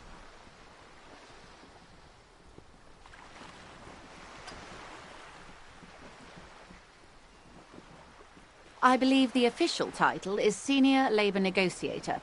In practice, I'm a grocery clerk. I relay the union's demands to Wild Pines and return with Wild Pines' counteroffer. And how are the talks going? They're not. That's the problem. The union stopped all negotiations a week ago, after that awful lynching took place. Now they won't even let me into the harbour. There's a 2-meter-20 racist behemoth blocking the gates. Yes. Jean-Luc Measurehead. Let's say I was not making the kind of progress I'd hoped for when I first arrived. And when did you first arrive? I arrived 3 weeks ago. Yes, in the middle of February. The bay was still partially frozen then. I prefer to do these things on site, like the RCM. But the strike began in December. I wasn't the original negotiator here. I took over after Mr. Gaumont hit a wall with Mr. Clare, the union boss. Mr. Clare refused to speak with Gaumont despite concessions he'd granted the union in prior negotiations. This isn't the first time the union has gone on strike? Heavens no. There have been 2 prior strikes. Both times the union won significant concessions, including overtime pay and a medical plan.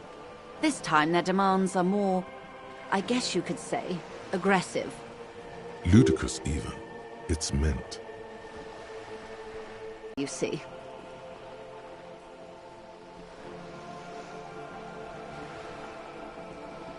Keep in mind, this is a negotiator Mr. Clare has worked with before, and who was more than fair with him and the union. Sounds like usual aggressive posturing. There are leaflets everywhere, and banners. What did they say again? Oh yes. Every worker, a member of the board. Then you might also like their other slogan. Demand democracy.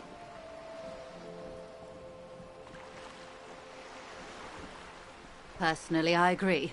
It lacks the pizzazzo of every worker a member of the board.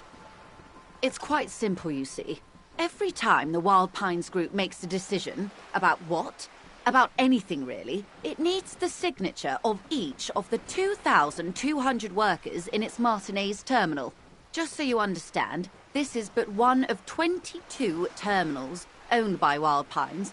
Essentially, not only are they kings of the company, they are also kings of the 72,000 employees of Wild Pines Group. They're having a blast. But how can they afford it? After 4 months, my assumption was they would prefer a more practical solution. I'm not sure. Naturally, I assumed that was just their opening position, a hard-nosed tactic with a side of mockery. But there's been no follow-up, just the same nonsensical slogan repeated over and over again. And now, people are getting lynched, I hear. Behind the whirling in rags, a disastrous situation if there ever was one. Excuse me, from whom did you hear about this lynching? I first heard it from the boyar at the gates, the one whose very name advertises his aversion to work. I think he said it was, "Call me mañana." This checks out. The scabs? You mean the huddled masses of Jamrock come to plead for work where the Union refuses to? If they were organized by Wild Pines or its affiliates, then it would be a company secret. I could not share it with you. Not right now, at least. It's implied. She's open to discussing this matter with you at a later occasion. Everard Clare is a man of the utmost integrity. If you can say one thing about him, it's that he always puts the interests of the workers first. Of course not. Everard is fantastically corrupt. I imagine he has a thick, viscous goo where you and I have blood. He is the most corrupt individual I have ever seen, and I deal with men like him for a living. If there is anyone more venal, more irredeemably nepotistic, then it's his twin brother, Edgar. Have you seen him? Edgar looks exactly like his brother, except for that lazy eye. He also talks exactly like Everard does, and when one's term as foreman is up, the other takes over. It's how they circumvent the term limits, you see, with a funny little switcheroo. While in office, they've embezzled God knows how much of their workers' dues.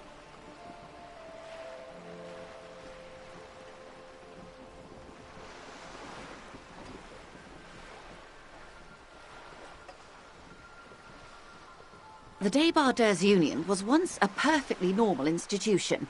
20 years ago, anyway. It must not have been easy to establish under the Emergency Act, but they did it. I can respect that. Organised labour at its best, as they say. Then something happened in the local chapter elections. The brothers Clare came and transformed it into a mob. The Débardeurs are a crime syndicate. Sad as it may be, we are forced to cooperate with them. Refreshingly honest, officer. The company has tried appeasing in the past, but I'm afraid our concessions have only emboldened Everard and his brother. And your opinion, Detective, if I may ask? I'm a curious and talkative person, you see. Would you say the Débardeurs Union is...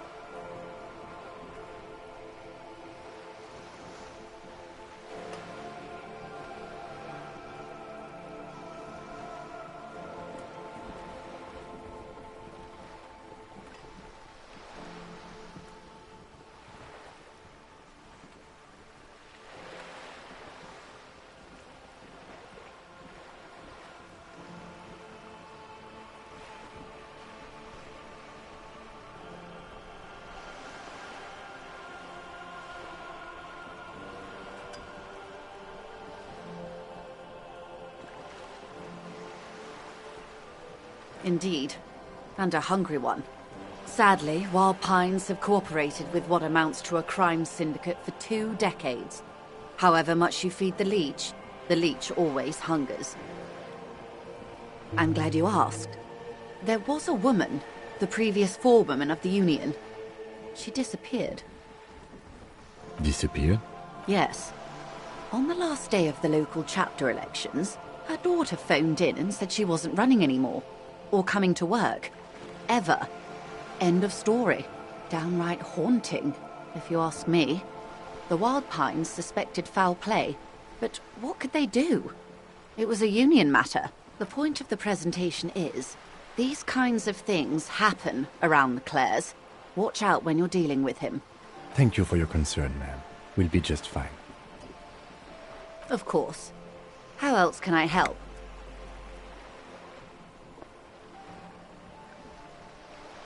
Quite a few things, I'm afraid.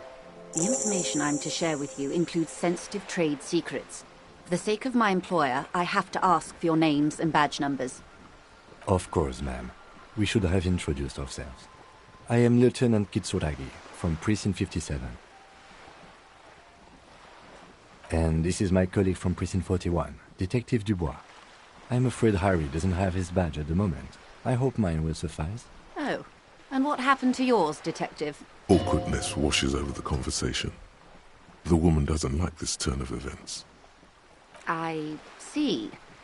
So, are you saying you lost your badge during the course of this episode? Oh dear. I suppose this does explain some of the more curious turns in our conversation. As I said, ma'am, his technique may be very unconventional. but he is an officer of the RCM. Of course, I sympathize. But I'm afraid I simply can't share anything more until I've seen that badge. Hang on. She's a professional negotiator. She should be open to some sort of mutually beneficial arrangement.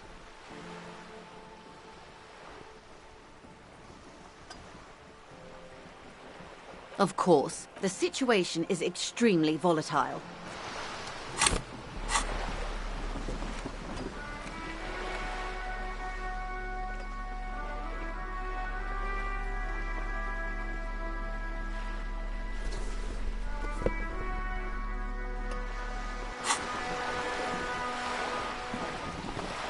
You're back. Good. What can I help you with? I'm afraid I can't say any more until we've taken care of formal protocol.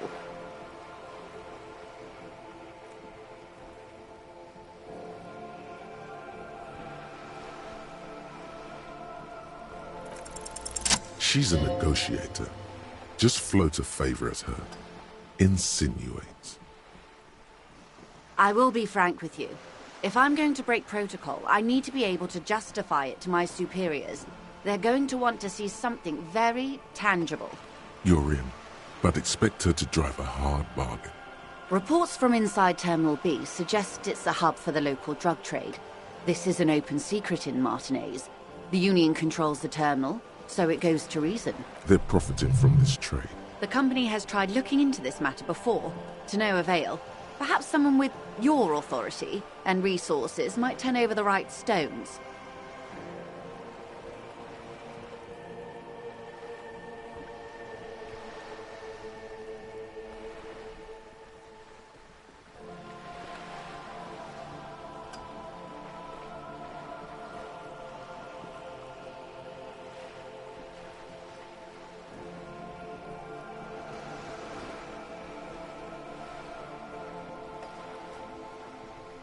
Or you can recover your badge, though if I may be blunt with you, it sounds like that may be a lost cause.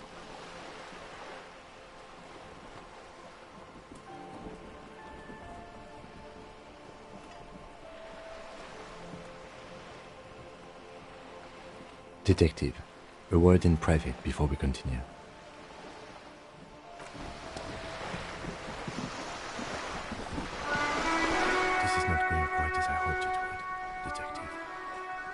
Honestly, I was expecting you to use your unorthodox technique to keep her off balance, and not volunteer us to be her henchman.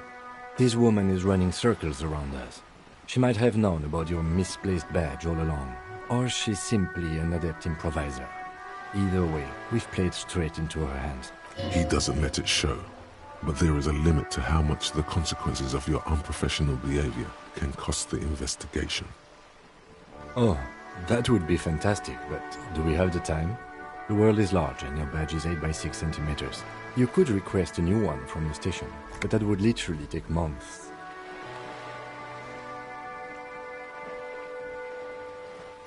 No. If there is reasonable suspicion, we must investigate. Otherwise, she could claim we are siding with the Union, or that we are on their take. We'd never hear the end of it. What I propose is, we ask her, then we investigate, briefly. But do not share the outcome of this investigation with her. We tell her it... I'm sure you will, Detective. You're back. Good. What can I help you with?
You're back.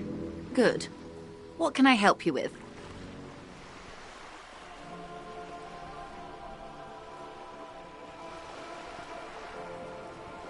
It's quite straightforward.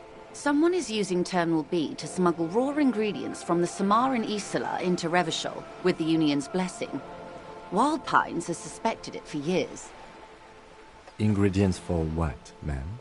Meth and dextroamphetamine, GBL, and various synthetic psychedelics. Honestly, it might be quicker to say what you can't make from the stuff. Yes, after they clear the terminal, we lose track.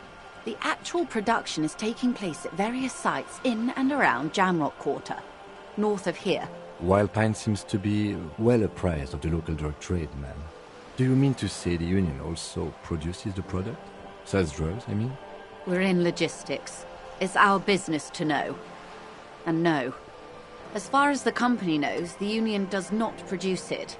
They transport the ingredients for a cut. Yes, but you won't get anything out of Evrat and the Dock Workers Union. Still, every chain has its weak link, the lorries. Someone needs to move the ingredients from the harbour into the city. Once they reach Jamrock, they're distributed to a network of local manufacturers well beyond our grasp. But in transit, they are vulnerable. Perhaps you've noticed that a number of lorries are tangled in a traffic jam at the roundabout just now. Interview the drivers who are still hanging about. One of them might be waiting for a crucial shipment. Her irises are light green, like the river Esperance in bright daylight, upstream where it's clearer.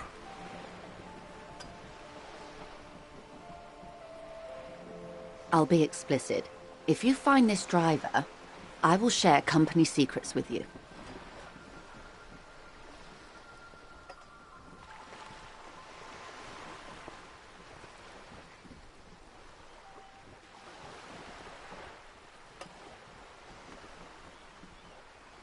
How do you think they're financing this strike? There are thousands of unpaid dock workers going strong for the 4th month straight. There was a shakedown of local businesses preceding the strike. Many were squeezed to bankruptcy to fund it. With all due respect to these desert cacti, the contents of a few cash registers cannot provide for 2,000 men. The local businesses can scarcely provide for themselves. Precisely. Smuggled out of that very gate at night, most likely, then loaded onto lorries and driven to Jamrock. You simply need to find one driver who will open up to you. It sounds like she tried looking into it herself, though she's clearly not the type your typical lorryman would confide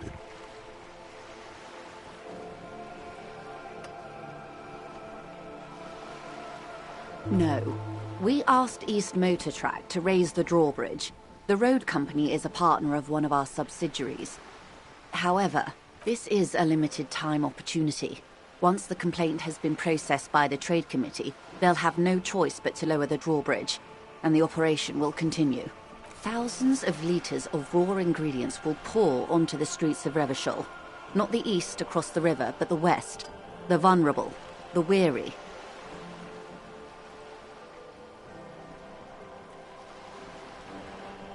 Well, at least this solves one mystery. What is that, Lieutenant? Why I had to call East Motor Track and beg them to open a drawbridge for me. I'd wondered since I first drove in, on my motor carriage. I am sorry for the inconvenience, Lieutenant Kisaragi, but we need them trapped here. This is a unique opportunity. I'm sure you understand. We did, on more than one occasion. Apparently, there's some sort of inter-precinct disagreement about whose jurisdiction this area falls under. We know the company has launched its own probe into the Union's alleged involvement. We also know it's come up empty. It's not just the RCN. No one's been able to find any hard evidence. Well, here's your chance, officers.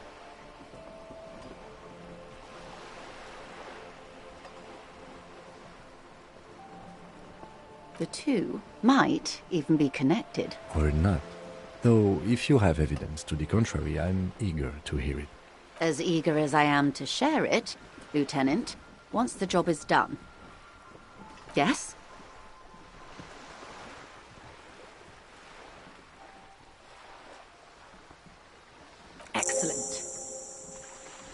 According to my reports, there are at least 3 lorry drivers lingering near the roundabout. Hopefully one of them will know something. It may come to nothing, or it may just blow the case wide open. I can keep the drawbridge up for a few more days at least. You should have the time you need. In the meantime, let me know if there's any other way I may be of assistance.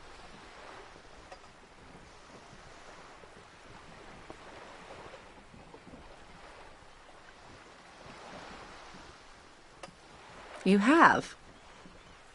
And how did you like Mr. Clare?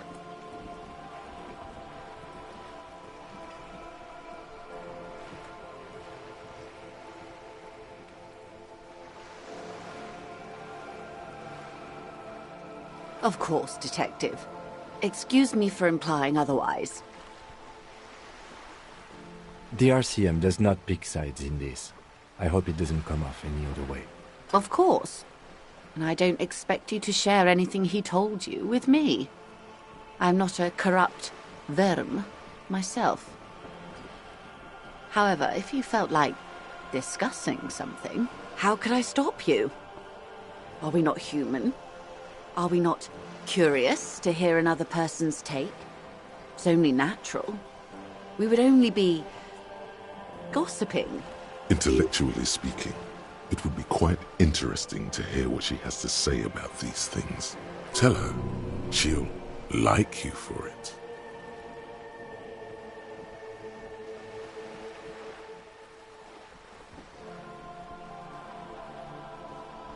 Oh. That's so helpful of him. The lieutenant looks at you, and you can swear his jaw muscle is trembling. He's able to contain the anger and surprise. Unconventional police officers sometimes lose their guns. They then go around and tell people about this, to gauge their reactions. It's all part of detecting. Incredible. Simply incredible. And how is it going? Has this detecting produced a gun? Yes. As you said. Please, don't get him in a loop. If he gets in a loop, it will last forever. Ask him to say something else, please. Of course. Thank you for the advice. I'm glad you are here to assist. Your other dealings with Evrard are still of considerable interest to me. The lieutenant will be more lenient toward sharing those, hopefully. Oh. That's so helpful of him. The lieutenant looks at you, and you can swear his jaw muscle. He's able to... Unconventional police officer. Incredible. Simply incredible. And how is it going? Has this detecting produced a gun?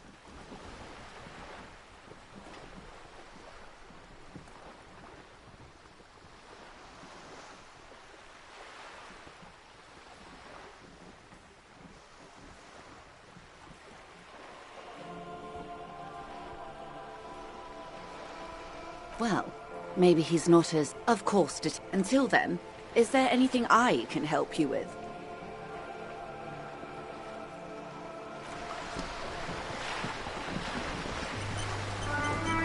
Yes?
There.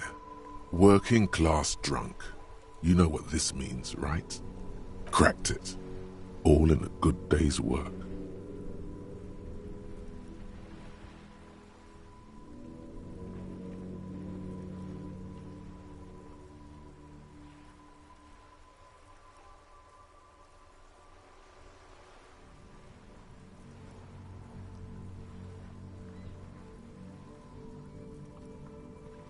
What do you mean, what did I crack? Look at how working class that drunk is.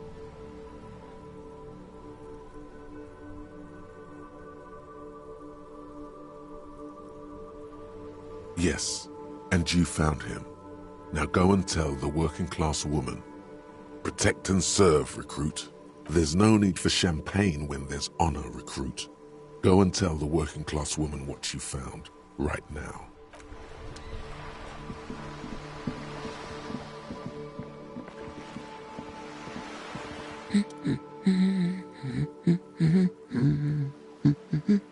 Excuse me? I don't know. The most talkative one? The what now? You truly are one strange cop, aren't you? God damn it, I already told you. My husband isn't missing. And I specifically added that I didn't need to know where he was. Very well then. Where is he? Excuse me? I don't follow. There's something else hiding in her voice, though. A trace of worry.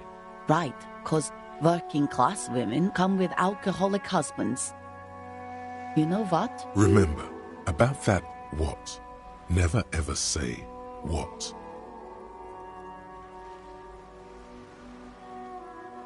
You were right. I do have an alcoholic husband. Although not that one. Ah, blam. Knew it. I did, and he is. He's also an alcoholic. No, he's not. Or maybe he is, I don't know. He's probably in the park or in Shamrock somewhere, drinking with his friends. I haven't seen him for... Well, to hell with him.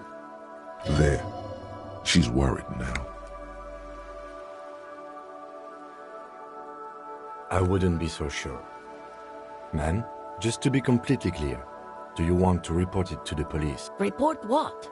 He's just out drinking with his friends. I'm sure the police has better things to do than to chase down local goofballs. She sighs, but you can detect a slight hint of gratitude and relief from her face. All right, go ahead. Do you have any questions? Honestly, not that different from you. That's one way to put it, yes. No offense. I'd also add he's a little bit chubby. What else? He was wearing a dark brown leather jacket with a bright blue inner lining. The lining is hand-sewn. I made it myself. It's his cool jacket. God knows it's too cold to run around in this, but he refuses to change. Who cares about the cold when you have your cool jacket to wear? You can completely sympathize. I even tried throwing it away once, but he just dug it out of the bin. Can you believe it? Well, what can you do? I hope that at least that extra lining helps him keep warm at night. I wouldn't like him to catch cold. She's thinking about him out in the cold, in some park, or on the coast. And it's making her more and more worried. Yesterday morning, he went to the library. He went to retrieve my book, and he promised he'd walk straight back home. Because we talked about this. We talked about not wandering off again. I don't know what to do. I honestly don't know what to do with his addiction. Just makes me feel weak. Gone for around 36 hours then. Damn, this is a missing persons case. She turns away from you in an attempt to recover.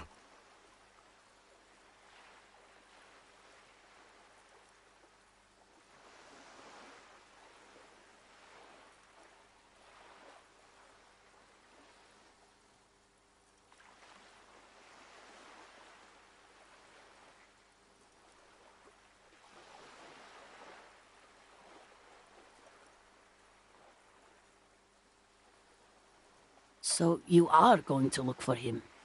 She genuinely wants you to know. Don't make her ask. Thank you. Please do. Even though I'm sure he will return home by himself. I'm still sure of that. She tries to maintain a brave front, even though her eyes reveal the opposite. I'm sure he will too. When he does, would you let Precinct 57, Kim Kitsuragi, know? I will, of course, officer. As I said, it's probably nothing.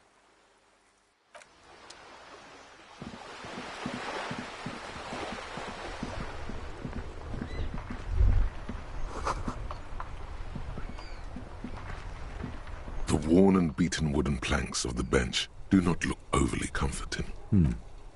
We can sit on benches after we've solved the murder. Let's go. The dented yellow mailbox greets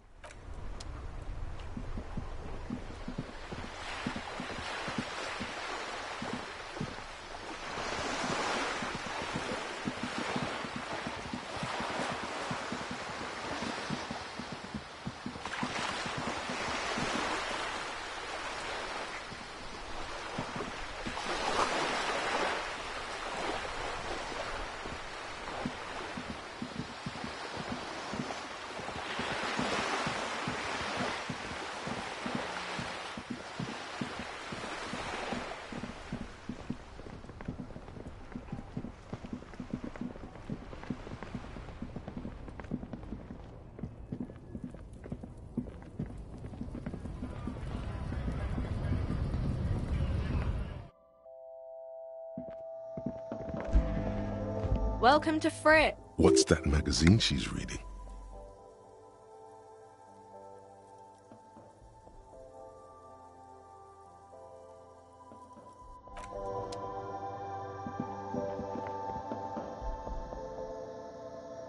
The tear machine stands in the corner.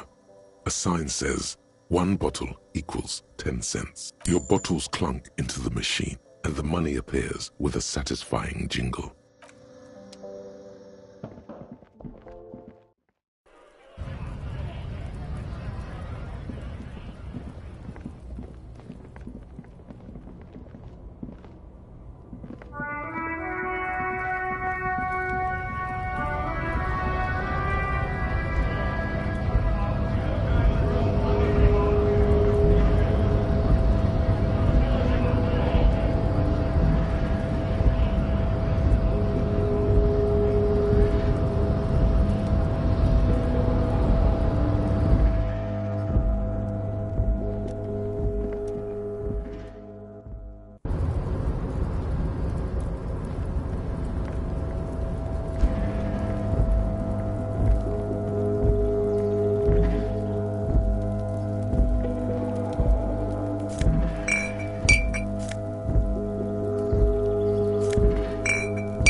Mr. Dubois, a pleasure as always.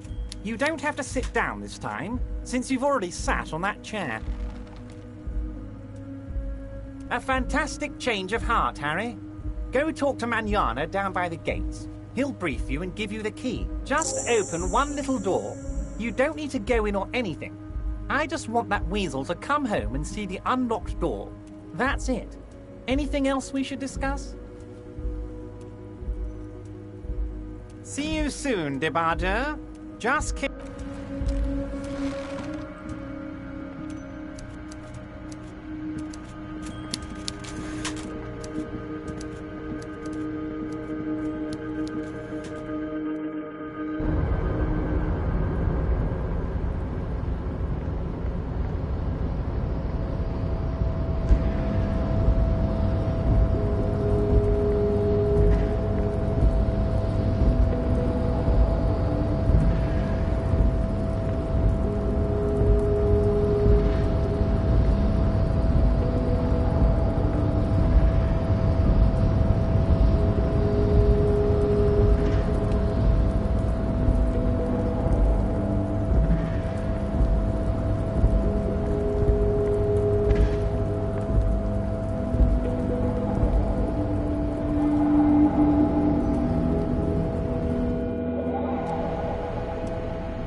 So, how'd you like our harbor?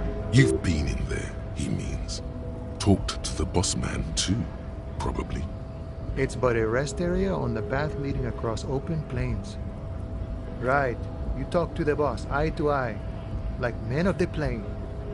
If you have any more questions, I'm set to talk. A key, huh? What door is this key supposed to open? Oh, say no more. I got you. I got that key right here. And let me tell you, it's mighty good of you to help us out during the strike. Working class solidarity, as they say.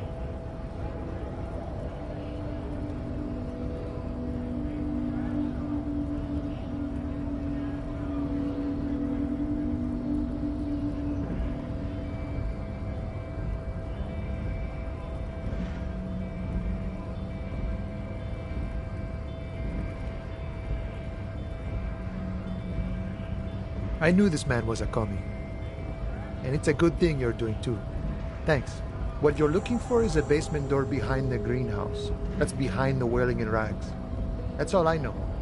Our organization is what you call compartmentalized. Means we keep out of each other's business. Okay, but where did you get the key from? The janitor gave it to me. Nice fella. We talked about life and things that really, truly matter. None of this mess we're in. This jiving and juggling. What's it for? To feed our children, I guess. I'm more of a philosophical dock worker. I like to talk about the big picture stuff.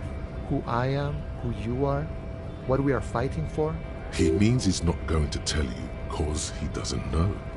But he will shoot his mouth off with you now that you're working for Everard. Who he is, and what they're fighting for. This is interesting. Los Ardis? They're an independent militant group. A bit too high-strung, but it comes with the responsibility. They're sort of like you. Preserve the rule of law and all that. Except it's Everard's law. But really, they're just like you.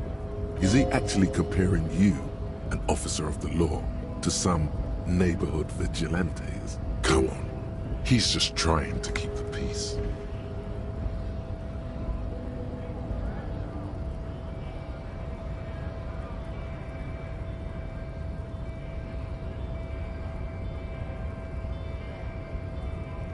The man whispers a jaunty tune. A coastal breeze ruffles his hair. The mercenary, eh? Who could have killed him? That's indeed the question. Why even do such a thing? What a thought! Why would noble workers resort to such a thing? Unless they were pushed, of course. Your dead guy was an enemy combatant. He was an agent of the opposition, attempting to undermine our honorable efforts. I ain't the murdering type, but that's just me. Large organizations like our union have all sorts of men, with all sorts of skills.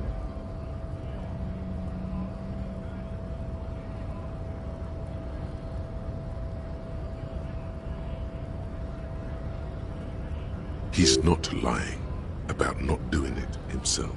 Understood. This has been of limited use. Still, thank you. No problem. I wish the best to you in your search. Sure, I'm glad it's not my search. We're negotiating our share. Aye. All of it. However, right now we want all the harbor workers to be on the company's board, so they could take part in the decision-making process. This seditious talk sounds like communism. Just so we're on the same page, communism is basically wanting to kill the rich people or deporting them to a labor camp in southeast Grad. But don't say that out loud if you're a communist. No. I don't think I'm a communist. Seeing something of value and saying I want it all to myself is a much older and simpler notion. No science to it at all. Even a weak child can think it. The only things holding someone back are I can't and I shouldn't. I have nothing against communists. They are honorable boyaderos. And they have good analysis. But my own code serves me well. If my code starts failing, a code can fail a man as well as a man can fail a code, then I will have to submit to a new one, which may well be communism. He knows who he is, firmly grounded, has no need to reinforce or elaborate his political identity to himself or others. See, I am primarily a lazy person. I think it's best you make up your own mind now that you've met him. In my eyes, he is a capable organizer and a decent businessman. I guess you kind of get to be the village chief. He oversees the harbor, makes deals with the owners or other relevant parties, watches out for his own. By that, you mean corruption? By heavens, why would he not be corrupt? We live in a harsh and disordered world, see? And in this world, the old man is corrupt for our benefit, and we know it. Appreciate it even. He is, personally, not too lavish. He is reasonably lavish, sure. That's his prerogative. It's not like you want a saintly demeanor on a corrupt motherfucker. That would be a manipulative illusion. Besides, there are no non-corrupt systems in the world anyway, and moralism is the most corrupt of them all. Not you would like to say. But then there's that weasel door.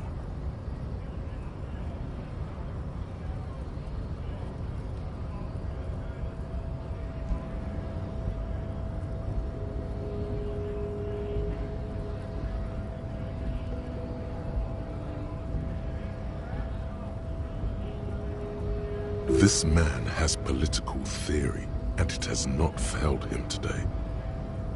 Sure, I've had the necessary free time. Fortunately, there's always time. The look in his brown eyes conjures up an understanding. For him, having command of his time is the most important thing. It all comes together now. The way he speaks about scabs, his general attitude. He's a follower of a 500-year-old Franco-Nigerian Boyadero code, itself an appropriation of Vespertine cool, that of a noble peasant or a traveling herdsman. True to yourself, independent in your actions, loyal to your friends. No.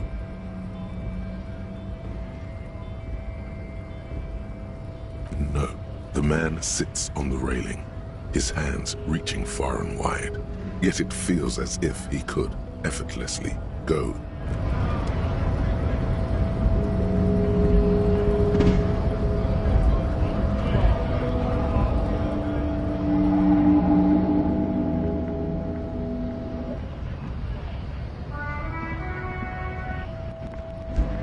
A lorry stuck in the traffic jam. This big, heavy Grad-made machine is well kept for such an old machine. The windows are clear. They've been recently washed. You can see a lorryman's cabin with personal belongings, stickers, insignia.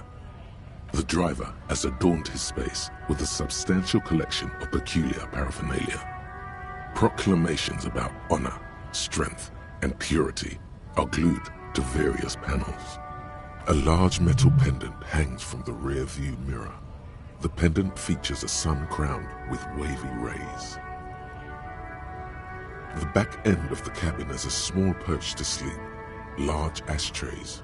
There are several suns and wheels sewn into the curtains. Racist nationalist paraphernalia. Not unusual in this part of town. This is our guy. Likely, yes. This guy's proud of who he is. Drapes it all over his machine.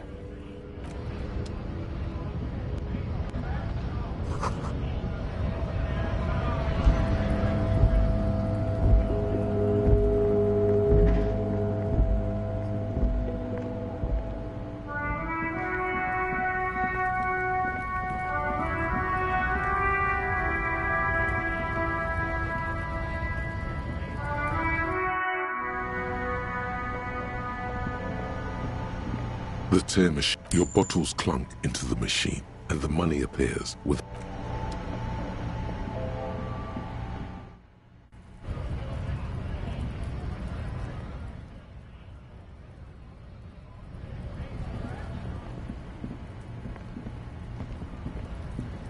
Looking for something? You could push him by asking him to show you the soles of his boots. He definitely looks like someone capable of a lynching. Been admiring the Stompers, huh? Sure thing. Check them out.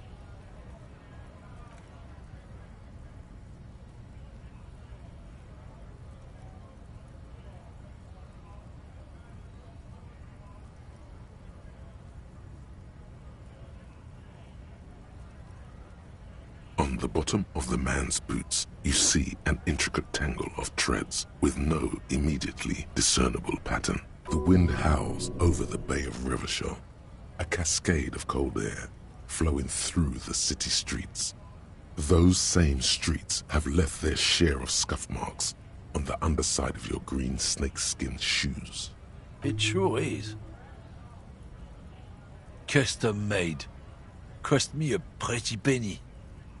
For when the invasion comes, the last thing they'll see before the lights go out is illustrious Revachol.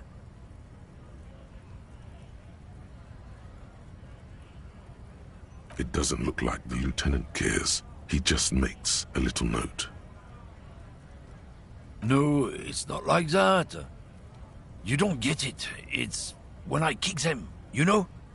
Oh, fuck it, it's too complex for you.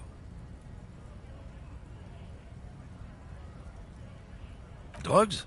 They're shit, man. I don't let anything pollute my body. You know where that shit comes from? Sarah Miriza, Safre, Ilmara. They take the money from our local junkies here and then use it to outcompete us in the manufacturing sector. They know they can't beat us in a fair fight, so they have to get us to weaken ourselves somehow. It's racial sabotage, racial economic sabotage.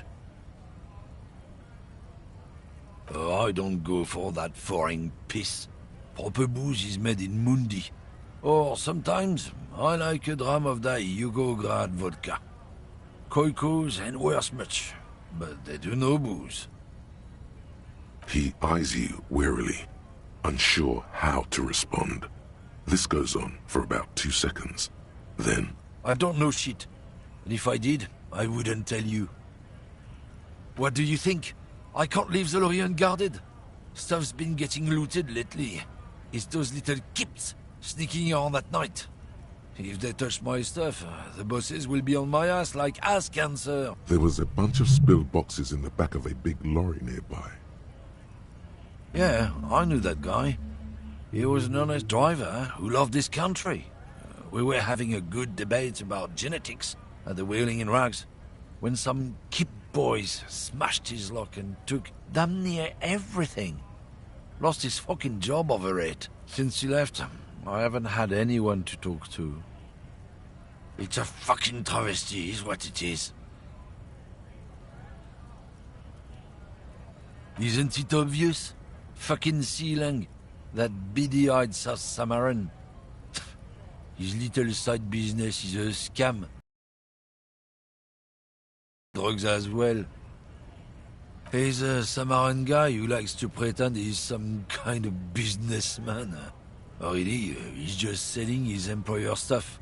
Stuff he stole after he broke the seals on his Humanox lorry. Just follow the smell. It smells like apricot and oil when you're nearby. Yes, yes. Where is he? Looks like I offended your partner there. Too bad. Sea Lang's usually a little bit south of here, near the canal. You can't miss him. Just watch yourselves. His tribe are natural liars. It's in their blood. He's your man, all right? 100%. I wouldn't be so sure about it. Not until we've heard what Sea Lang himself has to say. Guess so.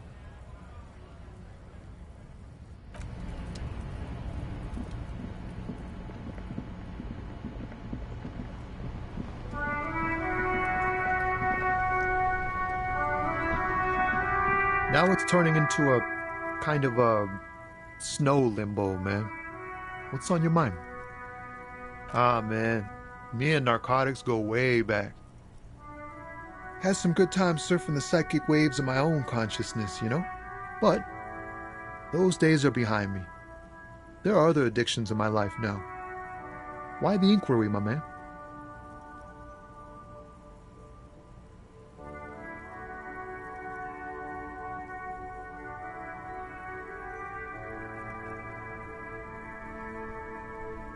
We have a credible lead, sir. Someone on this roundabout is waiting for a bulk shipment from the harbor to load it on their lorry and drive it to Jamrock. Not me, man. No way. I don't need any trouble. Shit's bad enough anyway. This jam's got folks up in arms, and I'm afraid it's headed toward a conflagration. Look, man, I try to stay away from the criminal underbelly of Revachol. I'm a guest here. You really need to find another man to probe with those questions. We wouldn't say he's lying, sire.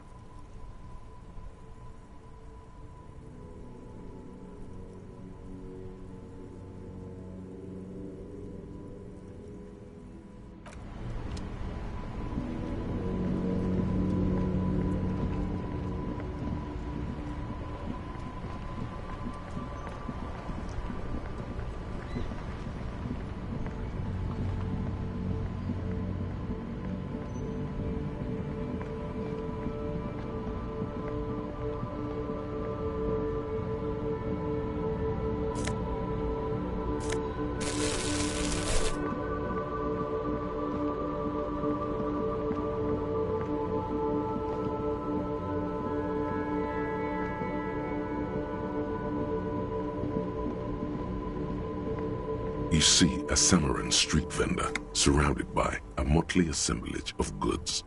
When he realizes you're looking at him, his face breaks into a wide, welcoming grin. The name Sea Lang is embroidered over his breast pocket. Happy shopping, officer! Everything's cool here. Everything's cool. The goods are cool, the customers are cool, the place is cool. And one more thing, officer. From out on the bay, a cool wind gathers. It sweeps into the city, tugging at the textiles hanging around the stand. Some distance away, the sound of a tin can clattering across the street can be heard. You're very cool. Bang, bang, bang, bang! Oh, yes! You got style. You got personal style. You know what you like. You like premium menswear. Look around and browse. Everything looks cool on a guy like you. Don't be distracted by the flattery and funny man act. Questions.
You see two low... I can see you've a taste for luxury, officer.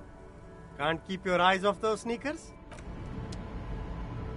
The speakers below are back.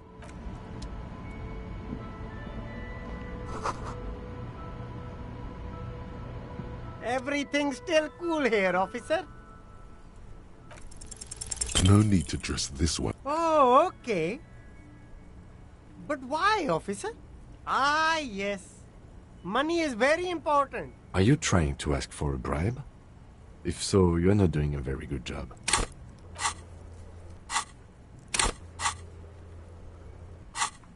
Sorry, detective. Me? It's a boring story, officer. Who cares about the past? I'm all business now. All Revachol. This man probably comes from Seaguy, sometimes known as the Apricot Suzerainty, an archipelago in the Samaran Isola. Apricot Suzerainty calls to mind an era when the Seaguy archipelago was colonized by Revachol. It's a bit of a slur, in other words. That's right, officer. But it's a bad scene for business there. Too many regulations. Extremely bad for an independent local entrepreneur. Hey, why not support this local entrepreneur? You can start by buying a pair of sexy pants or cool sunglasses. Drugs? I don't go in for that, officer. Drugs ruin lives. Unless you're into drugs, of course. In which case, drugs are excellent. Mwah! Tasty, tasty drugs. That's so cool. You investigating the local drug trade like some cool narc? But I am not a lorry driver. I am just a street vendor. I don't know anything about that. A blatant lie, sire. Yet he tells it with such conviction. We'd believe him if we didn't know better. Who said that? It's the fat racist, right? I bet it's him. He has an agenda against me because I'm an immigrant who works harder than he does. He's a hater. So you admit you're a lorry driver? No, I just said I work harder and he's an asshole. I'm... Realizing he can't get out of it. Smart man. Okay, maybe I'm a lorry driver too. A little. But that's not the most important thing about me. That's my day job. This is my dream.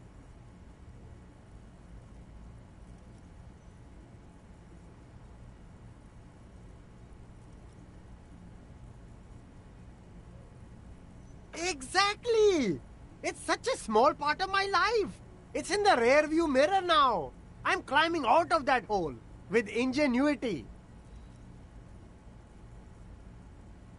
Nothing. I told you. I'm not a dumb guy. I don't get involved with that crowd. And what crowd is that? Crowd? You know, the drug crowd? No, he wasn't talking about an abstract crowd. It was that crowd.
Shush, please. There's bad people doing bad things here. That's all I know. Please, don't get me into this mess. I spent 15 years working my way up.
It's a she, okay?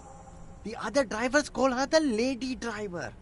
You're better off staying away from her. The way they talk about her, she's no lady. Interesting. Could this driver be connected to the Hardy Boys?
I don't know. Maybe.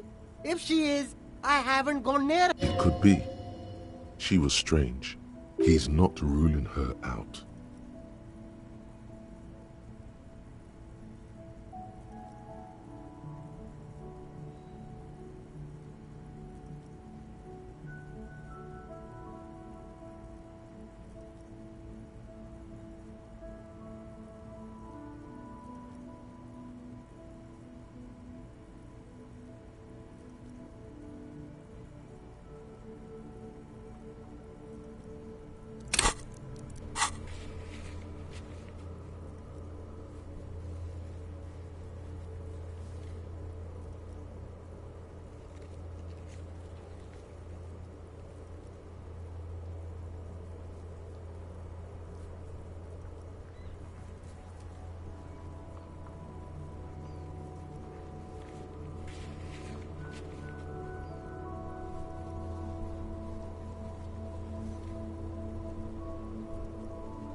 All of them. I don't know. I told you all I know. Are we cool now? I really want us to be cool now. Who exactly is talking about this lady driver of yours? The racist or the other one with the tattoos? All of them. Even the ones who've left. I don't hang out with them. I don't remember who has tattoos.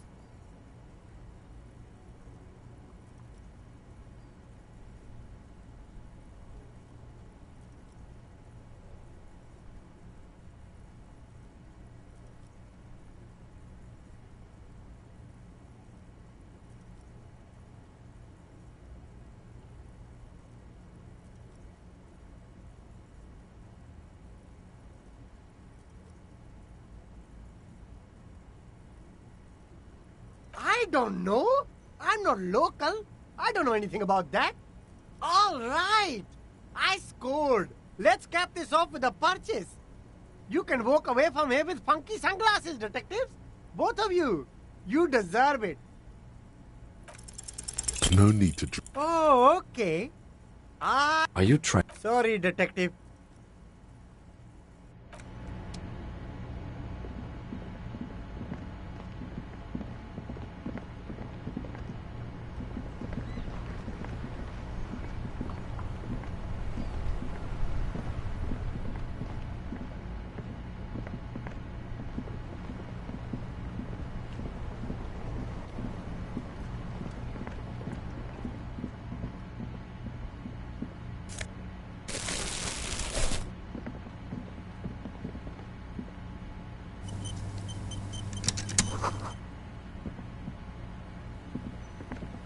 G'day to you, officers. A burly man hangs out by the waterlock, carving up a generous serving of salami with an old hunter's knife. His eyes are fixed on a man stranded on the other side of the waterlock and on an enormous billboard that has fallen down into the canal between them. My friend Barry the Butcher is stuck on the other side of the waterlock. I'm keeping him company and eating his salami. From the corner of your eye, you see a man in a yellow shirt and grey overalls waving at you from across the canal. He seems disappointed about the wreckage on the waterlock and the salami. Very good stuff. Anything I can do for you, officer?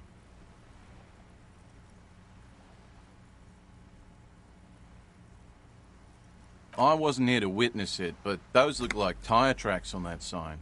Weird, huh? Then again, plenty of daredevil drivers in Revachol. The words, daredevil driver, sound ominous to you. Too bad it also takes a year and a day to repair anything round here. Especially a waterlock. The rest of the coast is closed off till then. Well, there's the fishing village, an abandoned fish market, a bizarro church. Not much use to the congregation, though. There always seems to be something wrong with it. Yeah, not really much else. Just bombed out ruins. Sure thing. It is salty. It is savory. It is chewy. The hangover only makes the salami more tasty. Want some too, officer? Why not?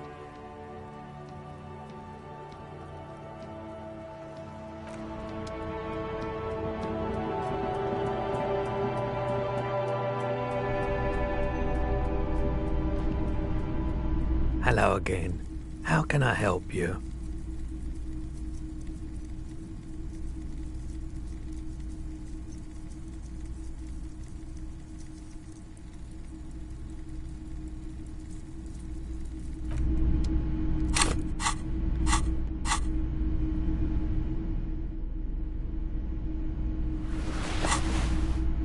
Hello again.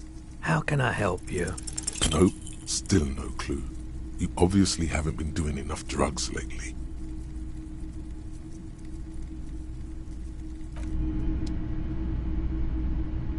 A typical Martinez streetlight sits among assorted floor and table lamps. Yes, officer. As you see, it's in perfect working order. His manner is casual, but his speech is careful, measured. He wants you to know that he has nothing to hide. It was brought to me to be altered. We are not here to investigate the theft of city property. You have to admit it's rather clever what he's done with it.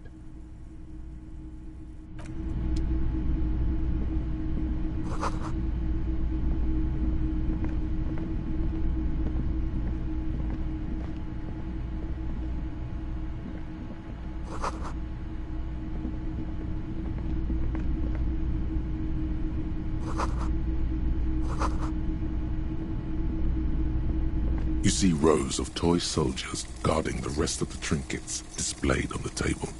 Some on horseback, others in rags, others yet in bright blue uniforms. All are stern and unyielding in their duty. Try to find something pretty and cool here, then use it to win her back. Everything you pick out seems faded, chipped, and sad somehow.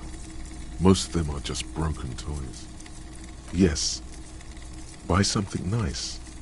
A figurine. They're not all blue. These figurines also wear gold coats and caps, complemented by orange trousers. This is what the loyalists looked like, yes, at first. Then they wised up and got camouflage. Which ones? Ah, those. The boomboxes on the shelf look well loved, and one especially catches your eye. Deep gold and amber. This is you. Gold and orange. A sunset suite. Just make sure it works before you buy it.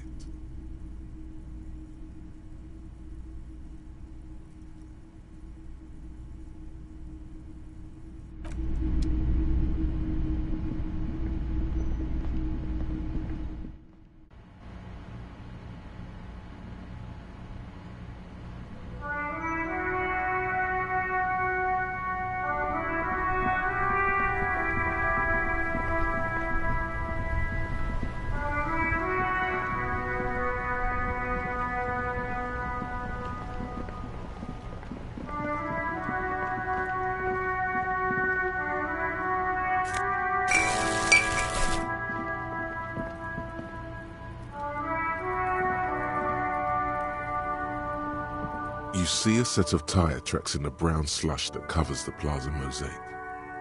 Cop habit. You look at everything. This isn't case-related, you think. Hard to say. The tire tracks were left here by an unknown event that took place some days ago. It's a message, written in the language of burnt rubber. Some of that rubber stuck to the tiles right in front of the whirling-in rags. This is point A. The driver started there and then accelerated straight into the fence, left a hole big enough for the Franco-Nigerian cavalry, according to the cafeteria manager. The hole in this fence doesn't look that huge. He was exaggerating. People blame cops for everything that goes wrong in the world. As a matter of fact, you don't even know why you stopped here. You would never drive recklessly like this. And you don't have a car. The driver proceeded to back out of the yard, barely stopping before hitting the adjacent building, before heading south. Must have been in a hurry. You are correct. This is a rather motor carriage-friendly city. Somehow that makes you feel scared. You don't know why.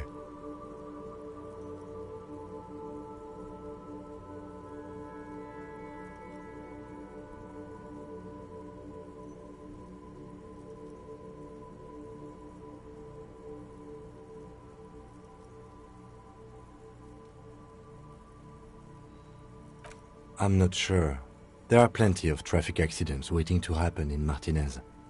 With the jam right here on the roundabout, I would keep them separate. You could follow the track south. There seems to be a canal there. See where they went, if you find the time.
Does Kuno care?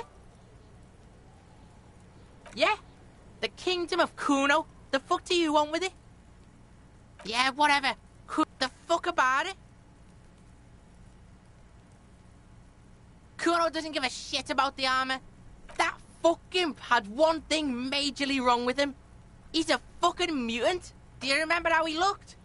Fucking growth hormone shit. He's a giant. The armor's too big for any man. Kuno doesn't give a shit about that freak armor. Kuno threw that shit away. Kuno tried to get the helmet on. It was too big. Kuno kicked that shit in the sea, rugby style. That shit means nothing to Kuno. Yeah, that shit means nothing to Kuno. Kuno doesn't give a shit about material shit.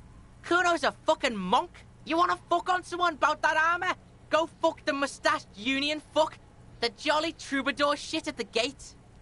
Yeah, cock in boot. You know that jolly union cow fucker? Came around talking about cows or some shit? Came around pretending like he cares about cows? Yes, you met him at the gates. The one with the boots and the jolly smile. Yeah, he's the one you want to talk to. He's fucking crazy about that armor shit. Coming here pretending like he likes cows. Trying to catch a peep at Kuno's armor. Curious, my liege. Why did Kuno feed you this information? Yeah, Kuno's doing charity today. Kuno Day.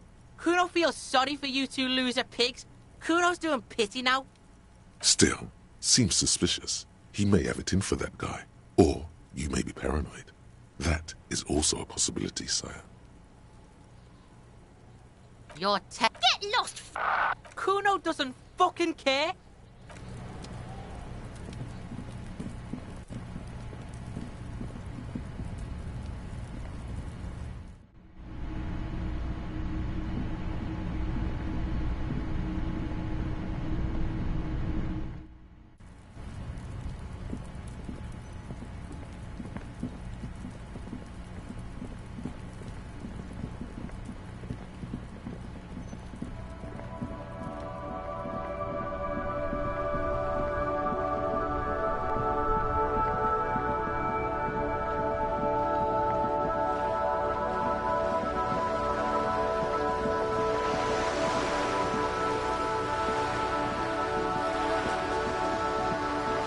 This coin-operated viewer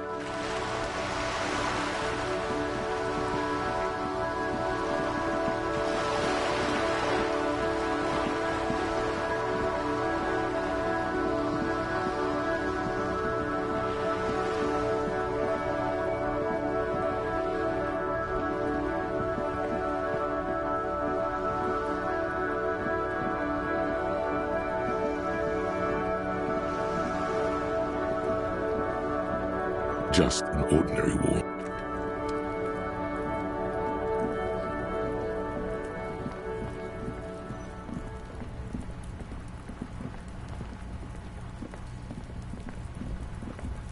This must be it.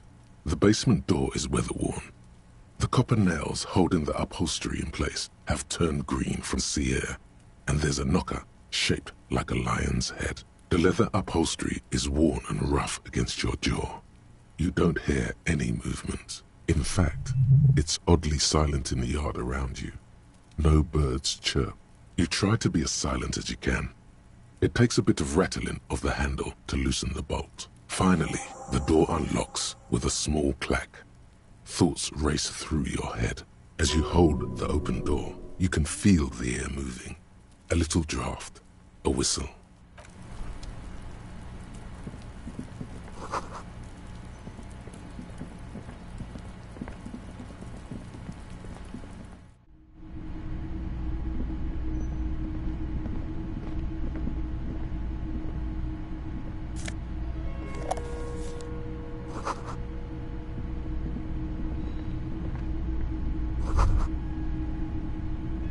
This is the flag of Revachol, the suzerainty.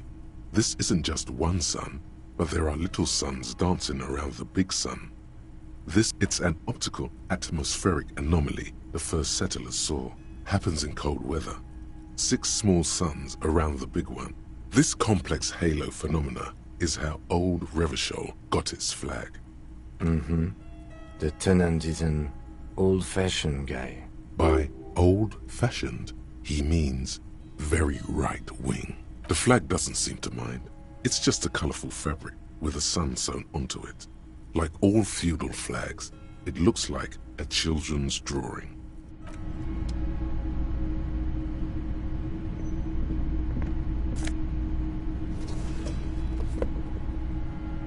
Yes?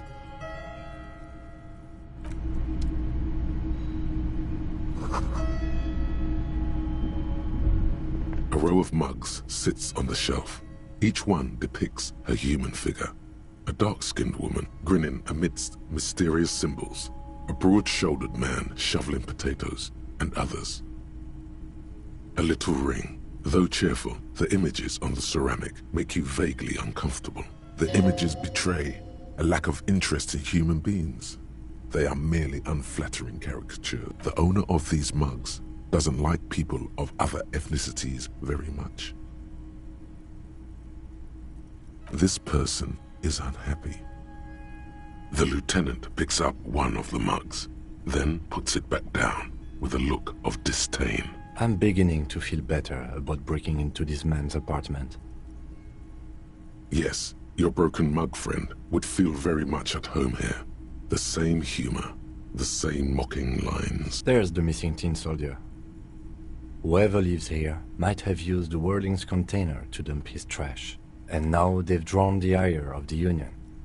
The plot thickens, as they say. An interesting little clue. Let's see where this goes. Clues have a way of magically connecting to other clues down the road. Perhaps you should break into apartments more often. Who knows? I'm not expecting too much from this clothes in the trash lead either way. It might turn out to be some random local matter, but still, a nice coincidence.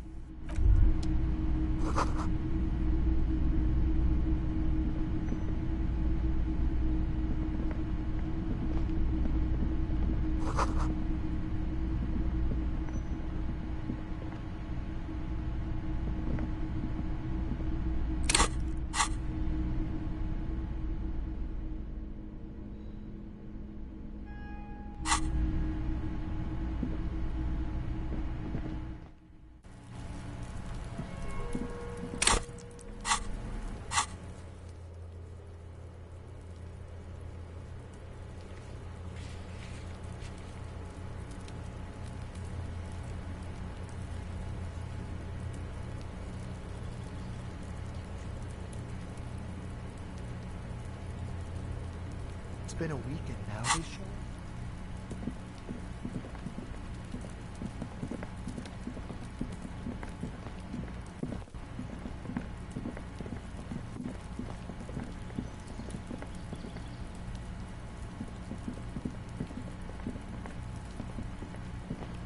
You see a young man on a balcony nursing a cigarette. His eyes have been following you for a while. Not looking for any trouble, officer. It's the voice of someone who has something to hide, my liege. I don't want to be seen talking to the gendarmerie, if that's okay.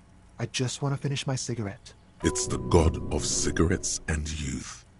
Ask him if he's got anything to spare. Don't let him go. This could be your witness. The balcony has a great view of the whole thing. Apologies, but this is my last one. The god himself has denied you absolution. Absolution? I'm not sure that's a good idea. As you wish. Is it really that important? All right, but make it quick. Once I finish this cigarette, I have to run.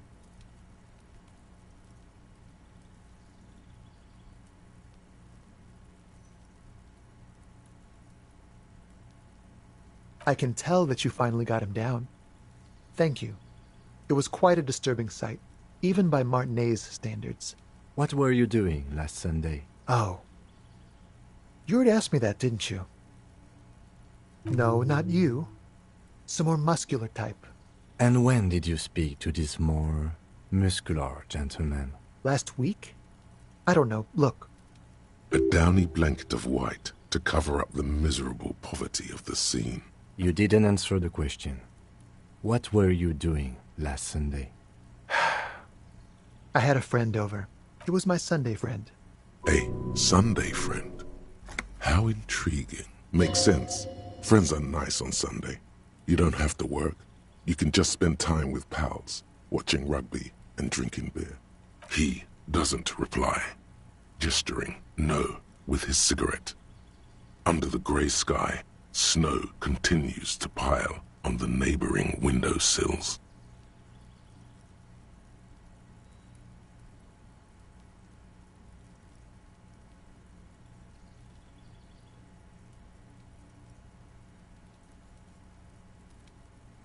My name?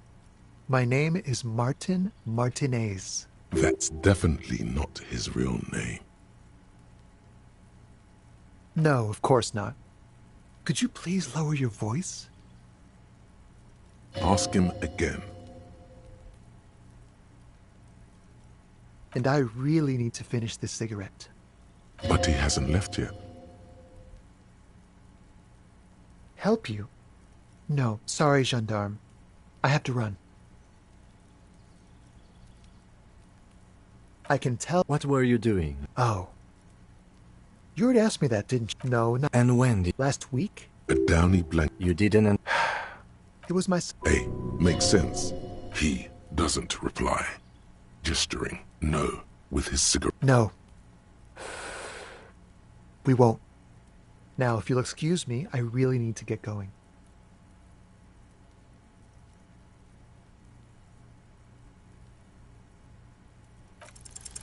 Time to bring out your secret charm. Tears and begging. Show him your emotional side. Trash? Please don't go. I'll even stop smoking inside.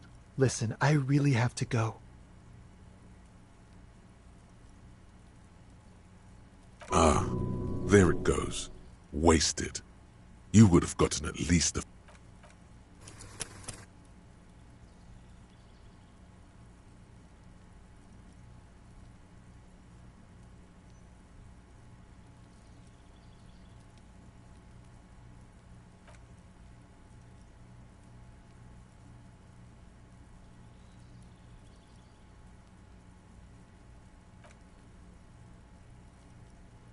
Good luck with the investigation.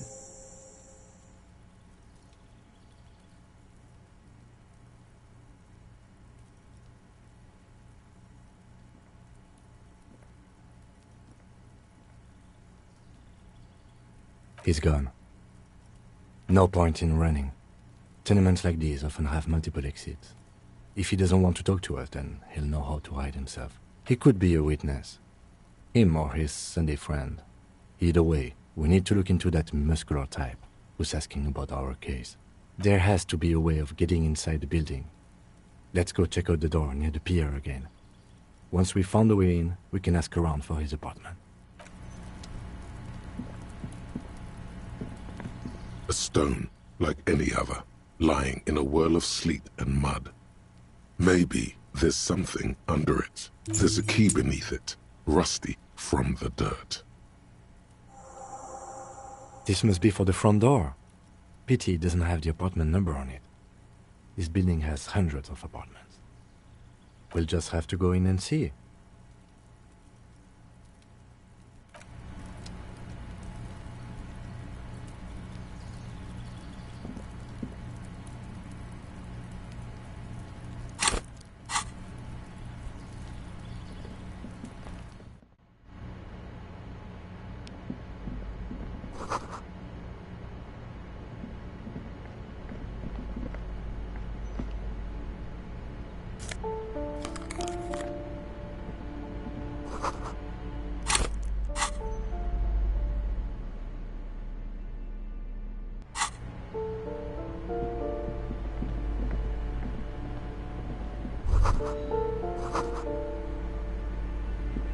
A shabby door hangs oddly on its hinges, secured to the doorframe with a safety chain.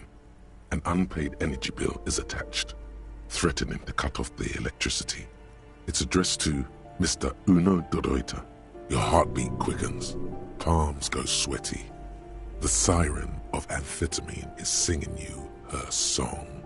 And the place comes with 3 months' worth of utility bills.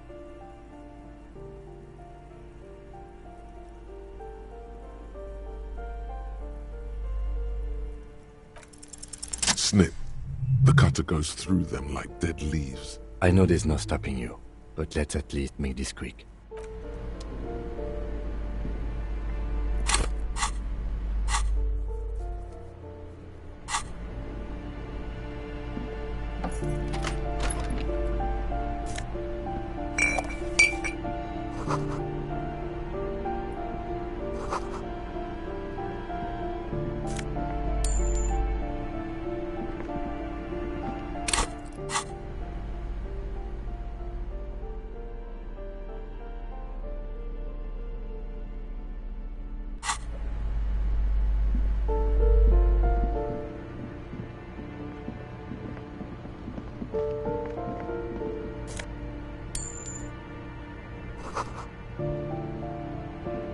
This door has been closed with a padlock. A chalk-drawn number on the board says, Number 11. No reply.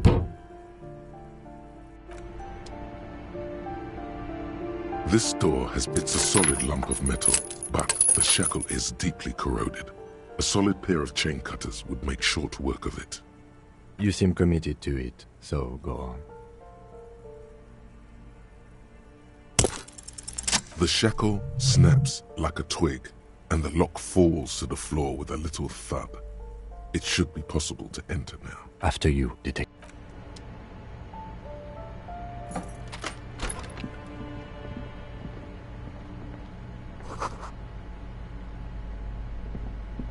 A plaster cast bust depicts a middle-aged man with impressive sideburns. The name on the plinth reads, Kraz Marzov. Honestly, he does kind of look like you after all.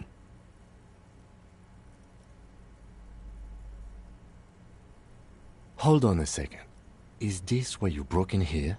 To find out whether you're Krasmazov?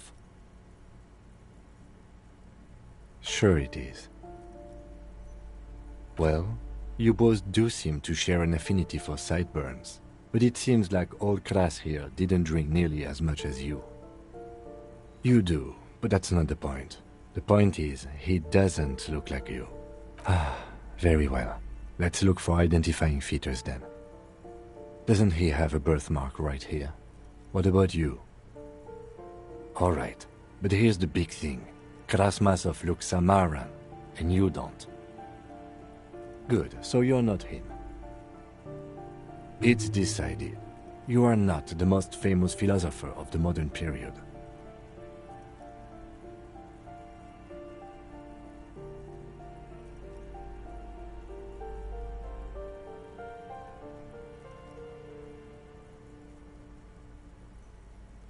The White Star, the photos on the wall.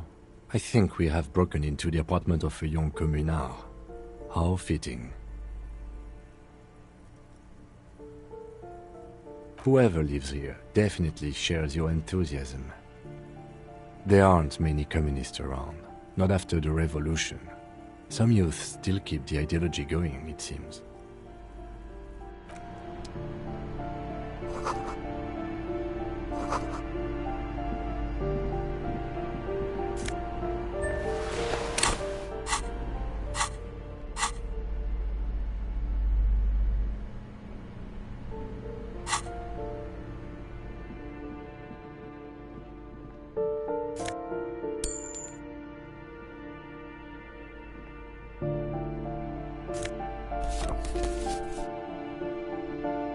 You hear someone walking around inside, rearranging the furniture.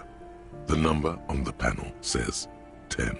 The walking stops abruptly, but no one comes to the door.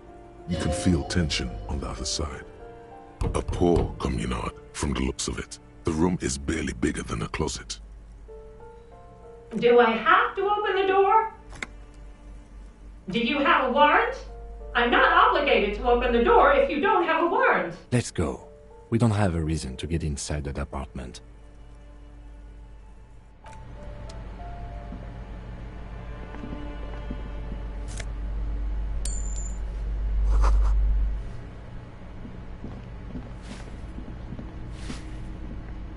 Give me a moment.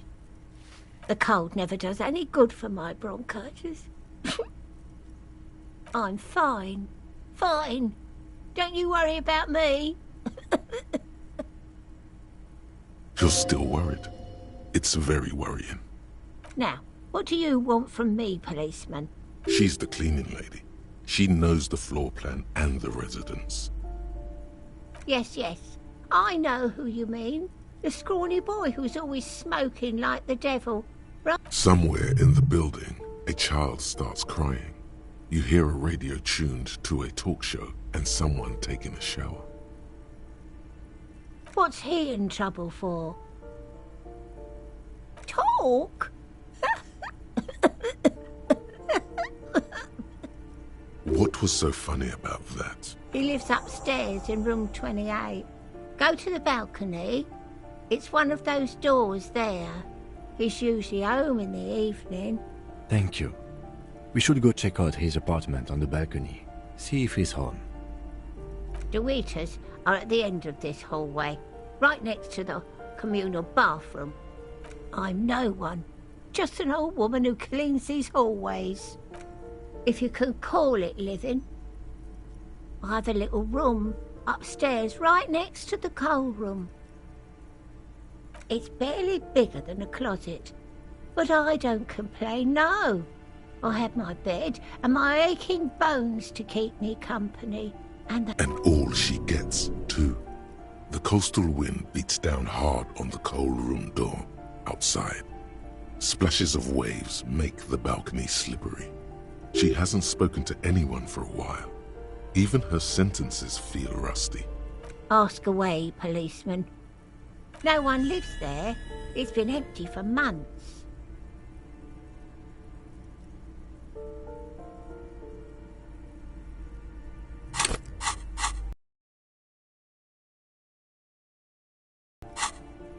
Impossible. I would know if someone had moved in there. Maybe it's those countercultural people again, breaking into a house like it's a public space. You're a policeman. Be good and take a look, will you? Great. Young people.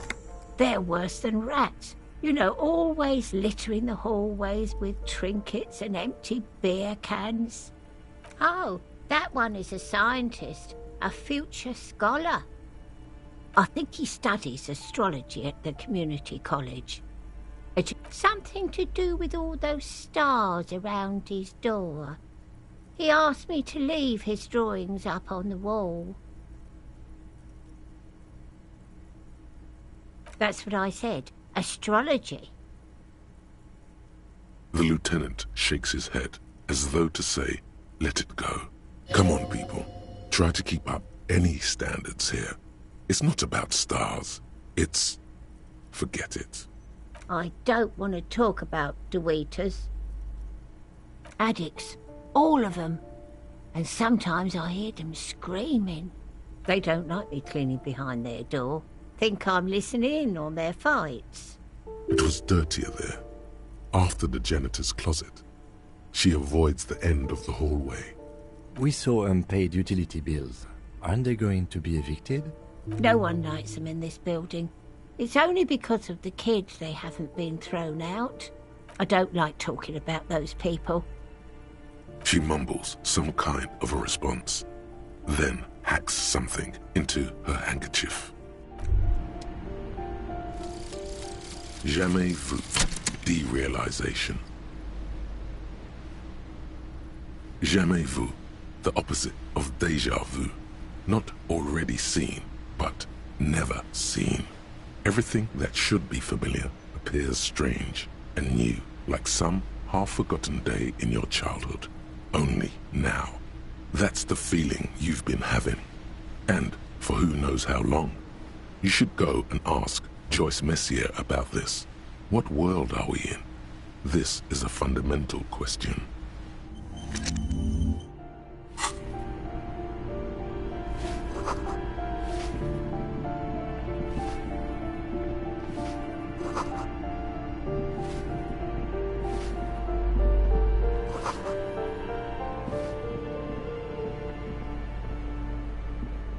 You hear someone walking around inside, rearranging the furniture. The number on the panel says 10.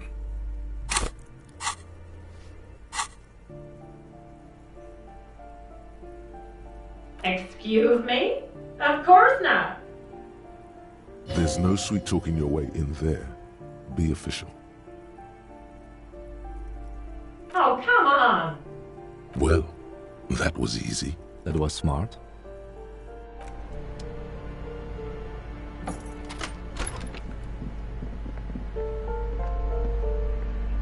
Satisfied?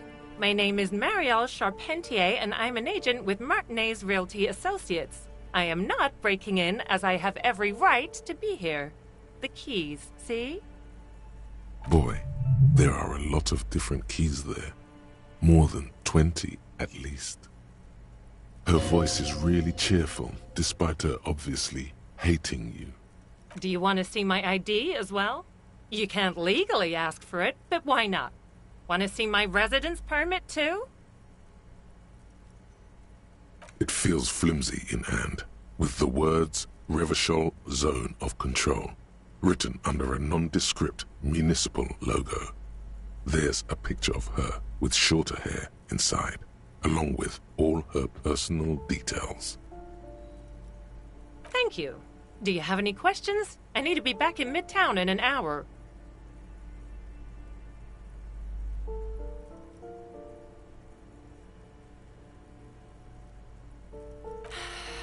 I need to get it ready for the next lease, but as you can see, the previous tenant completely trashed the place.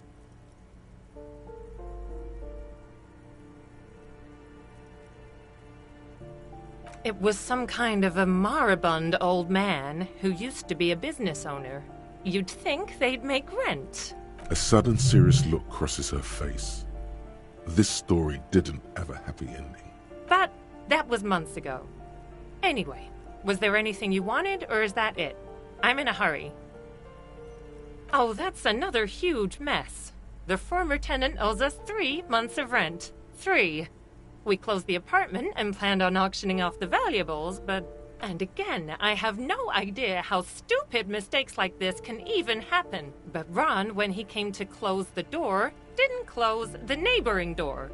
And there's a hole in the wall. So preppy. She's probably on some low-grade performance enhancers, like Preptide or Pericanine.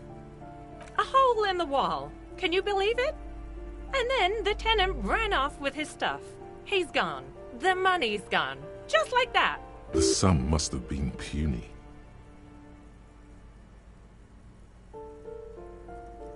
Well, it does not disappear from my hands. No, I don't let it.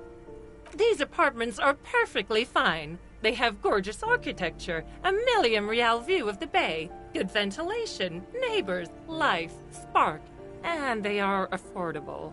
I'll tell you, Martinez has a future. In a few years, it's going to blossom with artists and creatives and those radio computer wizards.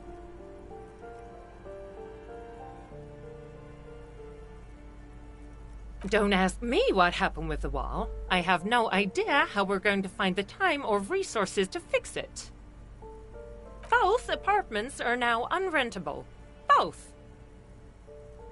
Of course.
The luxury of fine things.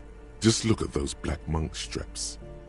After spending an entire day hustling, who's to say that you didn't deserve a pair of ridiculously expensive shoes on your tired feet? Beautiful things give you a rush. It's power, crafting your style, draping your flesh in silk and leather, deciding how to present yourself to the world. Remember, when they come to take it away from you, you worked for those shoes. Whether you like it or not, wearing these shoes has made you more liberal, ultra-liberal. They're either a gateway drug or a booster pack to get you deeper into free market ideology.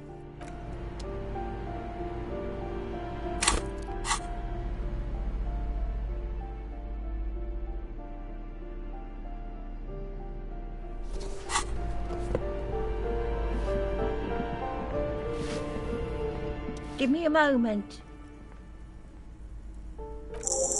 I see. I hope some good people are finally going to move in. This place needs them.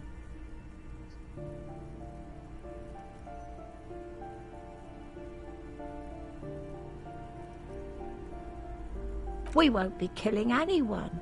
And you shouldn't say things like that. You're a police officer. There's been enough killing. I've seen it. She's seen it and known those who have been killed.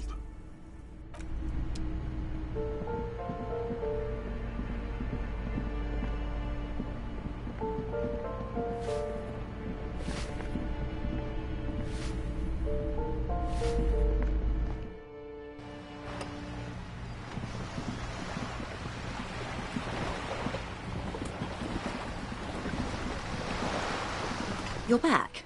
Good. What can I help you with? Word has traveled, yes, but nothing of real substance has surfaced yet, I gather. Wild Pines has eyes on the intersection, but not ears. One of the tall buildings overlooking the roundabout. It would give them a read on the entire quarter. It appears we are being monitored every step we take, colleague. Did we have any other business here?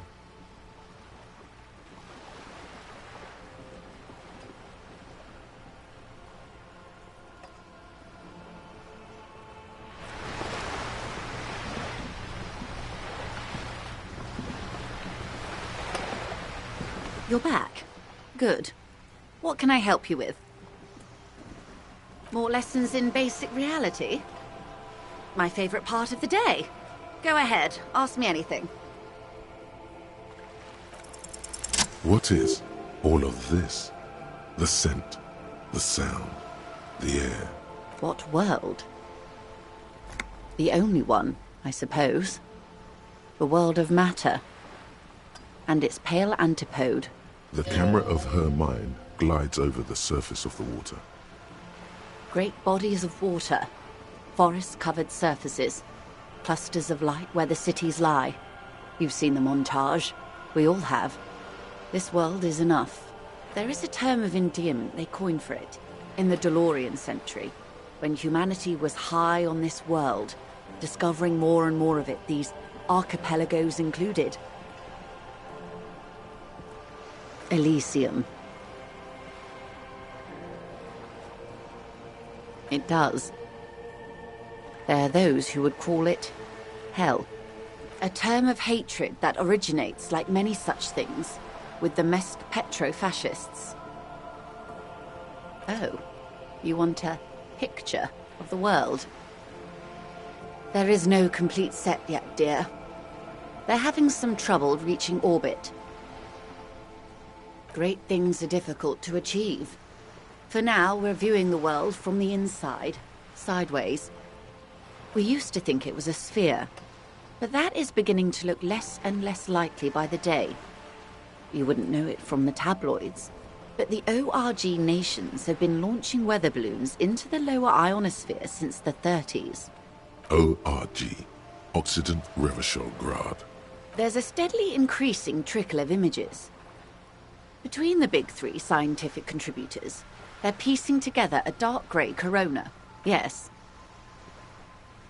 Pale covers 72% of the surface above entire Isolas. The images are blurry, but if there was a sphere in there, it certainly looks like it fractured a long time ago. They say there is a rarefied envelope of matter surrounding the darkened disk of our planet.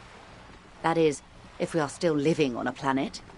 Or, to speak more plainly, imagine vast swathes of land disrupted by nothingness.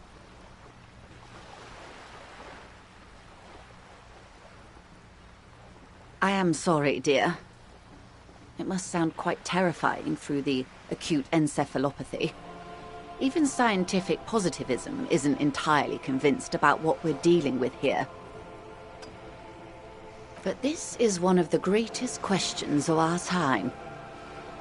Maybe when they get the complete set together, it will jolt us out of our rut, bring us together, however naive it may sound.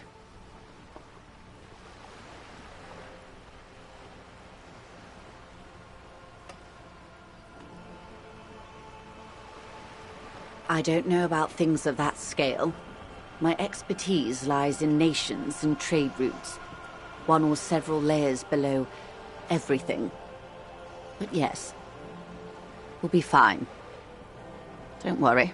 She does not seem convinced that you'll be fine. If anything, she's realizing how deep your condition runs. You have misimagined it. I don't have the power to convey to you the effect and geometry of the images that depict our world from below low orbit. It's like the crowning of the world. It's insane. Very disco. You'd love it.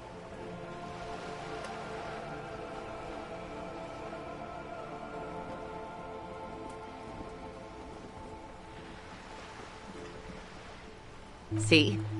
Everyone finds something worth holding on to in this world. The cold seeps into you. The air is heavy with 80% humidity. Suddenly, you're conscious of yourself standing there, on whatever this all is. Your arms hang down by your sides. The lieutenant observes you both, silently. He adjusts his glasses. The Pale is not, technically speaking, part of reality. Yes. Also, I think we've had enough excitement for today. We do have a case to attend to.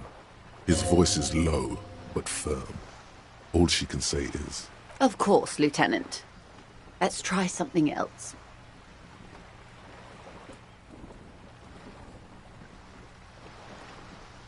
I don't think your colleague would appreciate that. He has already been so patient with this whole exercise. Let's continue with something else, all right? You can ask about anything else in the world. Anything. This is not going to happen with the lieutenant present, unless you can convince him to step aside.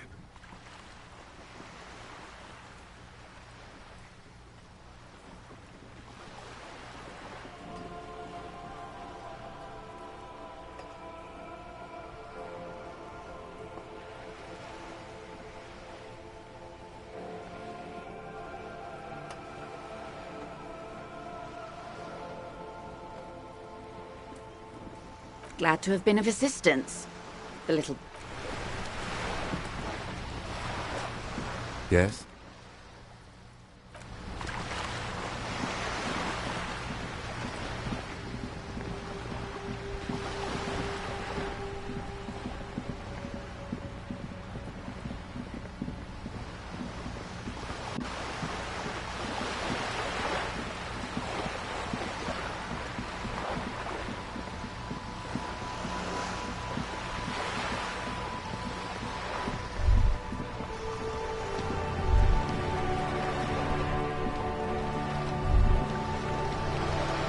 The sight of bullet holes stirs something in you, making you forget the lieutenant's surname. The faded marks are too degraded to draw any forensic conclusions. Just chips in the sandstone. They look pretty ancient. Where? There? Those are old. Yes, the one that happened half a century ago. Those bullets were fired during the revolution and do not warrant an investigation by officers of civil law. Not much. I don't have a fresh perspective on it. Shall we go?